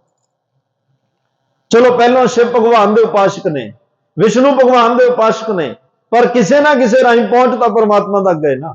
ਵਿਸ਼ਨੂੰ ਭਗਵਾਨ, ਸ਼ਿਵ ਭਗਵਾਨ ਕੀ ਤਾਂ ਰੱਬ ਨੇ ਭੇਜੇ, ਹੋ ਸਕਦਾ ਉਹਨਾਂ ਦੇ ਰਾਹੀਂ ਰੱਬ ਨੇ ਆਪ ਉਹਨੂੰ ਮਿਲਣਾ ਹੋਵੇ, ਮਿਲੇ। ਤੇ ਜਿਸ ਦਿਨ ਮਿਲੇ, ਭਗਤ ਨਾਮਦੇਵ ਜੀ ਕਹਿੰਦੇ ਮੈਂ ਰੱਬ ਦਾ ਦਰਵਾਜ਼ਾ ਖੜਕਾਇਆ, ਪਰਮਾਤਮਾ ਦੇ ਘਰ ਦਾ ਦਰਵਾਜ਼ਾ ਖੜਕਾਇਆ। ਅੰਦਰੋਂ ਰੱਬ ਨੇ ਆਵਾਜ਼ ਦਿੱਤੀ, ਤੂੰ ਕੌਣ ਰੇ? ਜਦੋਂ ਦਰਵਾਜ਼ਾ ਖੜਕਦਾ, ਆਮ ਤੁਸੀਂ ਘਰਾਂ 'ਚ ਵੇਖਦੇ ਹੋ, ਸੰਸਾਰ 'ਚ ਸਾਡੇ ਘਰ ਦਾ ਕੋਈ ਦਰਵਾਜ਼ਾ ਖੜਕਾਉਂਦਾ ਹੈ, ਤੁਸੀਂ ਪੁੱਛਦੇ ਹੋ ਭਾਈ ਕੌਣ ਹੈ? ਪੁੱਛਿਆ ਜਾਂਦਾ ਨਾ ਕੌਣ ਹੈ? ਜੇ ਚਾਹੇ ਕੋਈ ਘੰਟੀ ਮਾਰੇ, ਦਰਵਾਜ਼ਾ ਖੜਕਾਵੇ, ਤੂੰ ਕੌਣ ਰੇ? ਅਸੀਂ ਪੁੱਛਦੇ ਹਾਂ ਤੂੰ ਕੌਣ ਹੈ? ਜੇ ਤਾਂ ਸਾਡਾ ਜਾਣ ਪਛਾਣ ਪਰਿਵਾਰ ਦਾ ਜਾਂ ਆਂਢ ਗੁਆਂਢ ਦਾ ਹੈ, ਉਹਨੂੰ ਨਾਂ ਨਹੀਂ ਦੱਸਣਾ ਪੈਂਦਾ, ਉਹ ਕਹਿੰਦਾ ਮੈਂ ਹਾਂ। ਅਸੀਂ ਆਵਾਜ਼ ਤੋਂ ਅੱਛਾ ਨਾਂ ਅਸੀਂ ਲੈ ਲਈਦਾ ਵੀ ਫਲਾਨਾ ਸਿੰਘ ਆ ਜਾ ਅੰਦਰ। ਜਿਹੜਾ ਬੰਦਾ ਓਪਰਾ ਹੋਵੇ ਉਹਨੂੰ ਨਾਮ ਦੱਸਣਾ ਪੈਂਦਾ, ਮੈਂ ਫਲਾਨਾ ਸਿੰਘ ਆ, ਫਲਾਨੀ ਥਾਂ ਤੋਂ ਆਇਆ, ਦਰਵਾਜ਼ਾ ਖੋਲੋ। ਜਿਹਦਾ ਰੋਜ਼ ਦਾ ਆਉਣ ਜਾਣਾ ਤਾਂ ਇੰਨਾ ਹੀ ਕਹਿੰਦਾ ਮੈਂ ਹਾਂ। ਤੇ ਭਗਤ ਨਾਮਦੇਵ ਨੇ ਦਰਵਾਜ਼ਾ ਖੜਕਾਇਆ, ਰੱਬ ਨੇ ਪੁੱਛਿਆ ਤੂੰ ਕੌਣ ਰੇ? ਤੇ ਭਗਤ ਜੀ ਨੇ ਕੀ ਬਚਨ ਕੀਤਾ? ਮੈਂ ਜੀ। ਦੋ ਡੰਡੀਆਂ ਨੇ ਫਿਰ ਅੱਗੇ, ਇੱਥੇ ਗੱਲ ਉਹਨਾਂ ਨੇ ਕਿਹਾ ਮੈਂ ਜੀ। ਤੇ ਰੱਬ ਕੀ ਕਹਿੰਦਾ? ਅੱਛਾ ਨਾਮਾ? ਪਰਮਾਤਮਾ ਨੇ ਕਿਹਾ ਨਾਮਾ? ਕਹਿਣ ਲੱਗੇ ਹੋ ਜੀ। ਕਹਿਣ ਲੱਗੇ ਹਾਂਜੀ ਮੈਂ ਨਾਮਦੇਵ ਆ। ਰੱਬ ਨੂੰ ਉਹਨੇ ਪੁੱਛਿਆ ਤੂੰ ਕੌਣ ਰੇ? ਉਹ ਕਹਿੰਦਾ ਮੈਂ ਜੀ। ਭਗਤ ਰੱਬ ਨੇ ਆਵਾਜ਼ ਪਛਾਣ ਕੇ ਅੰਦਾਜ਼ਾ ਲਾ ਲਿਆ ਵੀ ਨਾਮਦੇਵ ਹੈ। ਕਹਿੰਦੇ ਅੱਛਾ ਨਾਮਾ? ਕਹਿੰਦੇ ਹੋ ਜੀ। ਕਿੱਡੀ ਨੇੜਤਾ ਹੈ, ਕਿੰਨੀ ਨੇੜਤਾ ਨਾਲ। ਕਹਿੰਦੇ ਅਸੀਂ ਵੀ ਐਵੇਂ ਰੱਬ ਨੂੰ ਆਵਾਜ਼ ਮਾਰ ਲਈਏ, ਕਦੇ ਅਸੀਂ ਵੀ ਐਵੇਂ ਪਰਮਾਤਮਾ ਨੂੰ ਕਹਿ ਲਈਏ ਵਾਹਿਗੁਰੂ, ਤੇ ਅਸੀਂ ਦਰਵਾਜ਼ਾ ਖੜਕਾਈਏ, ਰੱਬ ਪੁੱਛੇ ਕੌਣ, ਤੇ ਸਾਡਾ ਵੀ ਮੈਂ ਕਹਿਣ ਨਾਲ ਹੀ ਸਰ ਜੇ, ਮੈਂ ਹਾਂ ਜੀ। ਪਰਮਾਤਮਾ ਸਾਡਾ ਨਾਮ ਆਪ ਲਵੇ, ਅੱਛਾ ਤੂੰ, ਤੈਨੂੰ ਮੈਂ ਚੰਗੀ ਤਰ੍ਹਾਂ ਜਾਣਦਾ। ਐਸੀ ਨੇੜਤਾ। ਤੇ ਇੱਕ ਉਹਨਾਂ ਦਾ ਬਚਨ ਚਲੋ ਬੜੇ ਤਰਕ ਵਾਲੇ ਕਰਦੇ ਆ ਤਰਕ, ਪਰ ਜਿਹੜੀ ਗੱਲ ਬਾਣੀ ਦੇ ਵਿੱਚ ਆ ਗਈ ਉੱਥੇ ਤਰਕ ਨਹੀਂ ਰਹਿ ਜਾਂਦਾ, ਕਿਉਂਕਿ ਇੱਥੇ ਆਦ ਸੱਚ ਜੁਗਾਦ ਸੱਚ, ਇੱਥੇ ਝੂਠ ਦਾ ਕੋਈ ਥਾਂ ਨਹੀਂ, ਇੱਥੇ ਜੋ ਹੈ ਸੱਚ ਹੈ। ਭਗਤ ਨਾਮਦੇਵ ਜੀ, ਕਿਉਂਕਿ ਜਿਸ ਵੇਲੇ ਭਗਤ ਜੀ ਦਾ ਜਨਮ ਹੁੰਦਾ ਹੈ ਉਸ ਵੇਲੇ ਛੂਆ-ਛਾਤ ਦੀ ਬਿਮਾਰੀ ਬਹੁਤ ਹੈ, ਔਰ ਤਕਰੀਬਨ ਜਿੰਨੇ ਭਗਤ ਹੋਏ ਨੇ ਸਾਰੇ ਉਸ ਵੇਲੇ ਦੀ ਅਖੌਤੀ ਵਰਣ ਵੰਡ ਮੁਤਾਬਕ ਸਾਰੇ ਨੀਵੀਆਂ ਜਾਤਾਂ ਵਿੱਚੋਂ ਹੈ, ਸ਼ੂਦਰ ਸ਼੍ਰੇਣੀ ਵਿੱਚੋਂ ਹੈ, ਤੇ ਜਿਹੜੇ ਧਰਮ ਤੇ ਕਾਬਜ਼ ਲੋਕ ਨੇ ਉਹ ਉੱਚੀਆਂ ਸ਼੍ਰੇਣੀਆਂ ਨਾਲ ਸੰਬੰਧਿਤ ਨੇ, ਤੇ ਉਹ ਭਗਤ ਨਾਮਦੇਵ ਵਰਗਿਆਂ ਤੋਂ ਨਫ਼ਰਤ ਕਰਦੇ, ਉਹਨਾਂ ਨੂੰ ਮੰਦਿਰਾਂ 'ਚ ਨਹੀਂ ਵੜਨ ਦਿੱਤਾ ਜਾ ਰਿਹਾ। ਇੱਕ ਦਿਨ ਭਗਤ ਜੀ ਮੰਦਿਰ ਵਿੱਚ ਗਏ, ਵੀ ਸਾਡੇ ਬਜ਼ੁਰਗਾਂ ਨੇ ਬਣਾਇਆ, ਸਿਰ ਤੇ ਕੜਾਈਏ ਬੱਠਲ ਚੱਕ ਕੇ ਬਣਾਇਆ, ਆਪਾਂ ਜਾਈਏ ਮੱਥਾ ਟੇਕੀਏ, ਪਰ ਉੱਥੇ ਦੇ ਜਿਹੜੇ ਕਾਬਜ਼ ਲੋਕ ਧੱਕੇ ਮਾਰ ਕੇ ਬਾਹਰ ਕੱਢ ਗਏ, ਉਹਨਾਂ ਨੇ ਧੱਕੇ ਮਾਰ ਮਾਰ ਕੇ ਬਾਹਰ ਕੱਢਿਆ। ਮੈਂ ਆਪਣੇ ਬੀਠਲ ਨੂੰ ਮਿਲਣ ਚੱਲਿਆ। ਬੀਠਲ ਕਿਹਨੂੰ ਕਹਿੰਦੇ ਆ? ਬੀਠ ਅਸਲ ਵਿੱਚ ਨਾ ਮਹਾਰਾਸ਼ਟਰ ਦੇ ਮਰਾਠਿਆਂ ਦੀ ਬੋਲੀ 'ਚ ਇੱਟ ਨੂੰ ਕਿਹਾ ਜਾਂਦਾ ਹੈ। ਕਹਿੰਦੇ ਇੱਕ ਵਾਰ ਕੋਈ ਰਿਸ਼ੀ ਆਪਣੇ ਮਾਪਿਆਂ ਦੀ ਸੇਵਾ, ਮਾਂ-ਬਾਪ ਦੀ ਸੇਵਾ ਕਰ ਰਿਹਾ, ਅਚਾਨਕ ਭਗਵਾਨ ਕ੍ਰਿਸ਼ਨ ਖੁਸ਼ ਹੋ ਕੇ ਆਏ, ਉਹਨੇ ਨਹੀਂ ਵੇਖਿਆ, ਉਹਨੇ ਇੱਟ ਮਾਰੀ, ਵੀ ਪਤਾ ਨਹੀਂ ਕੌਣ ਹੈ। ਭਗਵਾਨ ਕ੍ਰਿਸ਼ਨ ਉਸ ਇੱਟ ਦੇ ਸਹਾਰੇ ਤੇ ਖੜ ਗਏ। ਇੱਟ ਦਾ ਮਤਲਬ ਬੀਠ ਮਾਰੀ, ਉਹਨੇ ਬੀਠ ਕਹਿੰਦੇ ਨੇ ਮਹਾਰਾਸ਼ਟਰ ਦੀ ਬੋਲੀ ਦੇ ਵਿੱਚ ਇੱਟ ਨੂੰ। ਇਹ ਇੱਟ ਮਾਰੀ, ਜਿਹੜਾ ਉਹ ਇੱਟ ਦੇ ਸਹਾਰੇ, ਬੀਠ ਦੇ ਸਹਾਰੇ ਖੜਾ ਰਿਹਾ, ਉਹਨੂੰ ਉਹ ਬੀਠਲ ਕਹਿਣ ਲੱਗ ਪਏ। ਬੀਠਲ ਭਗਵਾਨ ਕ੍ਰਿਸ਼ਨ ਨੂੰ ਕਿਹਾ ਜਾਂਦਾ ਹੈ। ਤਾਂ ਕਹਿੰਦੇ ਨੇ ਹਸਤ ਖੇਡ ਤੇਰੇ ਦਿਵ ਆਇਆ। ਹੁਣ ਭਗਤ ਨਾਮਦੇਵ ਸਾਹਿਬ ਇਸ ਦਾਸਤਾਨ, ਇਸ ਕਹਾਣੀ ਦੀ ਪ੍ਰੋੜਤਾ ਜਿਹੜੀ ਬਾਣੀ ਵਿੱਚ ਕਰ ਰਿਹਾ। ਕਈ ਕਹਿੰਦੇ ਜੋ ਮੰਦਿਰ ਥੋੜਾ ਘੁੰਮਿਆ, ਮੱਕੇ ਦੇ ਵੀ ਸ਼ਾਕਾ ਮੱਕਾ ਨਹੀਂ ਘੁੰਮਿਆ। ਬਾਬਾ ਭਾਈ ਗੁਰਦਾਸ ਕਹਿ ਰਿਹਾ ਫਿਰਿਆ ਮੱਕਾ ਕਲਾ ਦਿਖਾਰੀ। ਤਰਕ ਦੇਖੋ ਕਿੱਥੇ ਜਾ ਰਿਹਾ। ਐਵੇਂ ਨਹੀਂ ਹੋ ਸਕਦਾ, ਜੇ ਬਾਬਾ ਮੱਕਾ ਨਹੀਂ ਘੁਮਾ ਸਕਦਾ ਫਿਰ ਮਨ ਕਿਵੇਂ ਘੁਮਾਏਗਾ? ਇੱਥੇ ਤਾਂ ਮਨ ਘੁੰਮ ਜਾਂਦੇ ਆ, ਇੱਥੇ ਜੀਵਨ ਘੁੰਮ ਜਾਂਦੇ ਆ। ਇੱਥੇ ਪਤਾ ਨਹੀਂ ਜਲ ਤੇ ਥਲ ਕਰ ਥਲ ਤੇ ਕੂਆ, ਤਾਂ ਮੱਕਾ ਤਾਂ ਗੱਲ ਘੁਮਾਉਣਾ ਤਾਂ ਗੱਲਾਂ ਛੋਟੀਆਂ, ਮੰਦਿਰ ਘੁਮਾਉਣੇ ਗੱਲ ਛੋਟੀ। ਫਿਰ ਰੱਬ ਨੇ ਤਾਂ ਆਪਣੀ ਹਸਤੀ ਦਾ ਅਹਿਸਾਸ ਕਰਾਉਣਾ ਹੀ ਆ ਨਾ। ਭਗਤ ਜੀ ਕਹਿੰਦੇ ਹਸਤ ਖੇਲ ਤੇ ਤੇਰੇ ਦਿਹਰੇ ਆਇਆ, ਭਗਤ ਕਰਤ ਨਾਮਾ ਪਗਰ ਉਠਾਇਆ, ਹੀਨੜੀ ਜਾਤ ਮੇਰੀ ਜਦ ਮਰਾਇਆ, ਛਿਪੇ ਤੇ ਜਨਮ ਕਾਹੇ ਕੋ ਆਇਆ। ਜੇ ਰੱਬਾ ਤੂੰ ਆਪਣੇ ਨਾਲ ਜੋੜਨਾ ਸੀ ਫਿਰ ਮੈਨੂੰ ਛਿੰਬਿਆਂ ਦੇ ਘਰ 'ਚ ਜਨਮ ਕਿਉਂ ਦਿੱਤਾ? ਘਰ ਕਿਸੇ ਉੱਚੀ ਸ਼੍ਰੇਣੀ 'ਚ ਦੇਣਾ ਸੀ। ਆ ਨੀਵੀਂ ਜਾਤ ਦਾ ਹਾਲ ਵੇਖ ਲੈ ਕੀ ਆ। ਮੈਨੂੰ ਧੱਕੇ ਵੱਜ ਰਹੇ ਆ ਕਿ ਜਾਤ ਨੀਵੀਂ, ਜੁੜਿਆ ਮੈਂ ਤੇਰੇ ਨਾਲੋਂ, ਮੈਂ ਨਾਮ ਤੇਰਾ ਜਪ ਰਿਹਾ, ਤੇ ਇਹ ਹੰਕਾਰੀ ਲੋਕ ਧੱਕੇ ਮਾਰ ਰਿਹਾ। ਲੈ ਕਮਲੀ ਚੱਲਿਓ ਪਲਟਾਏ, ਦਿਹਰੇ ਪਾਛੇ ਬੈਠਾ ਜਾਏ। ਮੰਦਿਰ ਦੇ ਫਿਰ ਬੈਕ ਸਾਈਡ ਪਿਛਲੇ ਪਾਸੇ ਜਾ ਕੇ ਬੈਠ ਗਏ। ਕਹਿਣ ਲੱਗੇ ਨੇ ਜਦੋਂ ਉੱਥੇ ਬੈਠੇ ਰੱਬ ਨੂੰ ਯਾਦ ਕਰ ਰਿਹਾ, ਜਿਉਂ-ਜਿਉਂ ਨਾਮਾ ਹਰ ਗੁਣ ਉਚਰੇ। ਜਿਵੇਂ ਜਿਵੇਂ ਭਗਤ ਨਾਮਦੇਵ ਸਾਹਿਬ ਪਰਮਾਤਮਾ ਦਾ ਨਾਮ ਜਪ ਰਿਹਾ, ਵਾਹਿਗੁਰੂ ਨੂੰ ਧਿਆ ਰਿਹਾ, ਭਗਤ ਜਨਾਂ ਕਾ ਦਿਹਰਾ ਫਿਰੈ। ਜਿਸ ਦਿਹਰੇ ਨੇ ਮੇਨ ਦਰਵਾਜ਼ੇ ਤੋਂ ਜਿਹਦੇ ਅੰਦਰ ਨਹੀਂ ਵੜਨ ਦਿੱਤਾ, ਉਹਦੇ ਪਿਛਲੇ ਪਾਸੇ ਜਾ ਕੇ ਬੈਠੇ ਰੱਬ ਨੇ ਐਸੀ ਕਲਾ ਵਿਖਾਈ, ਉਸ ਮੰਦਿਰ ਦਾ ਮੂੰਹ ਭਗਤ ਨਾਮ ਦੇ ਵੱਲ ਕਰ ਦਿੱਤਾ। ਵਿਦਵਾਨਾਂ ਦਾ ਮੰਨਣਾ ਤਕਰੀਬਨ ਇਹਨਾਂ ਦੇ ਜਿਹੜੇ ਵੱਡੇ ਧਾਰਮਿਕ ਮੰਦਿਰ ਆ ਸਨਾਤਨ ਮਤ ਦੇ, ਸਾਰਿਆਂ ਦੇ ਮੂੰਹ ਚੜ੍ਹਦੇ ਵੱਲ ਨੂੰ ਨੇ। ਵਾਹਿਦ ਇੱਕ ਉਹ ਮੰਦਿਰ ਹੈ ਜਿਹਦਾ ਲਹਿੰਦੇ ਵੱਲ ਨੂੰ ਮੂੰਹ ਹੈ, ਜਿਹੜਾ ਭਗਤ ਨਾਮਦੇਵ ਸਾਹਿਬ ਦੇ ਕਹਿਣ ਤੇ ਘੁੰਮਿਆ। ਕਿੱਡੀ ਨੇੜਤਾ ਉਸ ਵਾਹਿਗੁਰੂ ਪਰਮਾਤਮਾ ਦੇ ਨਾਲ। ਬਸ ਉਹਨਾਂ ਕਿਹਾ ਮੈਨੂੰ ਇਹਨਾਂ ਦੀ ਪਰਵਾਹ ਨਹੀਂ। ਭਗਤ ਜੀ ਕਹਿੰਦੇ ਨੇ ਮੋਕੋ ਤੂੰ ਨਾ ਵਿਸਾਰ, ਤੂੰ ਨਾ ਵਿਸਾਰ, ਤੂੰ ਨਾ ਵਿਸਾਰੇ ਰਾਮਈਆ, ਤੂੰ ਨਹੀਂ ਭੁੱਲਣਾ ਚਾਹੀਦਾ। ਆਲਾਵੰਤੀ ਉੱਚੀ ਸ਼੍ਰੇਣੀ ਦੇ, ਉੱਚੇ ਖਾਨਦਾਨ, ਅਮੀਰ ਲੋਕ, ਇਹ ਭ੍ਰਮ ਹੈ। ਭ੍ਰਮ ਜੋ ਹੈ, ਇਹਨਾਂ ਨੂੰ ਜਿਹੜਾ ਭ੍ਰਮ ਹੈ, ਮੁਝ ਉੱਪਰ ਸਭ ਕੋਪਲਾ, ਸਾਰੇ ਮੇਰੇ ਤੇ ਗੁੱਸੇ ਹੋ ਰਿਹਾ। ਸੂਦ ਕਰ ਮਾਰ ਉਠਾਇਓ, ਕਹਾਂ ਕਰੋ ਬਾਪ ਬੀਠਲਾ। ਸ਼ੂਦਰ ਕਹਿ ਕੇ ਮੈਨੂੰ ਧੱਕੇ ਮਾਰਦੇ ਨੇ, ਤੇ ਪ੍ਰਮਾਤਮਾ ਮੇਰਾ ਭਰੋਸਾ ਤੇਰੇ ਤੇ ਆ। ਬਸ ਮੈਨੂੰ ਆਪਣੇ ਚਰਨਾਂ ਨਾਲ ਜੋੜ ਕੇ ਰੱਖੀ, ਤੇਰੇ ਨਾਲੋਂ ਮੇਰਾ ਕਦੇ ਵਿਛੋੜਾ ਨਾ ਪਵੇ, ਮੈਨੂੰ ਸੰਸਾਰ ਦੀ ਪਰਵਾਹ ਨਹੀਂ। ਕਿੱਡੀ ਨੇੜਤਾ ਹੈ ਭਗਤ ਨਾਮਦੇਵ ਸਾਹਿਬ ਦੀ, ਜਿਨ੍ਹਾਂ ਨੇ ਇੰਨਾ ਨੇੜਿਓਂ ਸਾਖਸ਼ਾਤ ਉਸ ਪਰਮਾਤਮਾ ਨੂੰ ਤੱਕਿਆ, ਮਾਣਿਆ, ਗੱਲਾਂ ਕੀਤੀਆਂ ਨੇ। ਤੇ ਉਹ ਸਾਨੂੰ ਵੀ ਕਹਿ ਕੇ ਗਿਆ, ਭਾਈ ਮੈਂ ਰੱਬ ਨਾਲ ਬੜੀ ਵਾਰ ਗੱਲਾਂ ਕੀਤੀਆਂ, ਹਰ ਰੋਜ਼ ਹੁੰਦੀਆਂ ਸਨ, ਤੇ ਤੁਸੀਂ ਵੀ ਇੰਨੇ ਭਾਵ ਵਿੱਚ ਬਾਣੀ ਪੜਿਆ ਕਰੋ, ਸਿਮਰਨ ਕਰਿਆ ਕਰੋ, ਤਾਂ ਕਿ ਤੁਹਾਡੀ ਵੀ ਹਰ ਰੋਜ਼ ਰੱਬ ਨਾਲ ਗੱਲ ਹੋਵੇ। ਰੱਬ ਨਾਲ ਗੱਲਾਂ ਕਰਨ ਦੇ ਯਤਨ ਕਰ। ਅੱਜ ਜੇ ਤੁਸੀਂ ਨਿਤਨੇਮ ਕਰ ਜਦੋਂ ਘਰੋਂ ਵਾਪਸ ਜਾਓਗੇ ਨਾ, ਜੇ ਕੋਈ ਪੁੱਛੇ ਕੀ ਕਰਕੇ ਆਇਆ, ਤਾਂ ਕਿਆ ਕਰੋ, ਰੱਬ ਨਾਲ ਗੱਲਾਂ ਕਰਕੇ ਆਇਆ, ਪਰਮਾਤਮਾ ਨਾਲ ਗੱਲਾਂ ਕਰਕੇ ਆਇਆ, ਵਾਹਿਗੁਰੂ ਨਾਲ ਗੱਲਾਂ ਕਰਕੇ ਆਇਆ। ਇਹ ਗੱਲ ਮਾਣ ਨਾਲ ਜਦੋਂ ਤੁਸੀਂ ਨਿਤਨੇਮ ਕਰਕੇ ਹਟੋ। ਕੋਈ ਕਿਸੇ ਨੇ ਕਿਹਾ ਜੀ ਰੱਬ ਨਹੀਂ ਮਿਲਿਆ, ਉਹ ਕਹਿੰਦਾ ਬਾਣੀ ਕਿਵੇਂ ਪੜ੍ਹਦਾ? ਕਹਿੰਦਾ ਕੱਲਾ ਹੀ ਪੜ੍ਹਦਾ। ਕਹਿੰਦਾ ਤਾਂ ਹੀ ਤਾਂ ਮਿਲਿਆ ਨਹੀਂ। ਜੇ ਕੋਈ ਬਾਹਰ ਬੰਦਾ ਕੱਲਾ ਹੀ ਬੋਲੀ ਜਾਂਦਾ ਹੋਵੇ, ਕੀ ਕਹੋਗੇ ਉਹਨੂੰ? ਸਾਡੀ ਨਿਗਾਹ ਵਿੱਚ ਕੀ ਹੁੰਦਾ ਜਿਹੜਾ ਕੱਲਾ ਹੀ ਬੋਲ ਰਿਹਾ ਹੋਵੇ? ਅਸੀਂ ਉਹਨੂੰ ਪਾਗਲ ਕਹਿੰਦੇ ਹਾਂ। ਵੀ ਇਹ ਕਮਲਾ ਹੈ ਪਾਗਲ ਕੱਲਾ ਹੀ ਬੋਲੀ ਜਾਂਦਾ, ਪਰ ਬਾਣੀ ਪੜਨ ਵਾਲਾ ਤਾਂ ਕੱਲਾ ਨਹੀਂ ਨਾ, ਉਹ ਤਾਂ 10 ਪਾਤਸ਼ਾਹੀਆਂ ਨਾਲ ਗੱਲਾਂ ਕਰ ਰਿਹਾ, 15 ਭਗਤਾਂ ਨਾਲ ਗੱਲਾਂ ਕਰ ਰਿਹਾ, ਭੱਟਾਂ ਨਾਲ ਗੱਲਾਂ ਕਰ ਰਿਹਾ, ਰੱਬ ਨਾਲ ਗੱਲਾਂ ਕਰ ਰਿਹਾ। ਬਾਣੀ ਇਕੱਲੇ ਹੀ ਪੜੋ, ਕਦੇ ਇਹ ਨਹੀਂ ਸੋਚਣਾ ਮੈਂ ਇਕੱਲੇ ਹੀ ਪੜ ਰਿਹਾ, ਨਾ ਨਾ, ਜਦੋਂ ਬਾਣੀ ਪੜ ਰਿਹਾ ਤੇਰੀ ਭਾਈ ਗੁਰੂ ਨਾਲ ਗੱਲ ਹੋ ਰਹੀ ਹੈ, ਗੁਰੂ ਸਾਹਿਬ ਨਾਲ ਤੂੰ ਗੱਲਾਂ ਕਰ ਰਿਹਾ, ਰੱਬ ਨਾਲ ਗੱਲਾਂ ਕਰ ਰਿਹਾ, ਇਸੇ ਭਾਵ ਚ ਪੜਿਆ ਕਰੋ। ਇੱਕ ਦਿਨ ਗੱਲਾਂ ਕਰਦੇ ਕਰਦੇ ਗੱਲਾਂ ਕਰਨ ਵਾਲਾ, ਸੁਣਨ ਵਾਲਾ, ਸੁਣਾਉਣ ਵਾਲਾ ਤੁਹਾਨੂੰ ਆਪਣੇ ਘਰ ਲੈ ਜਾਏਗਾ।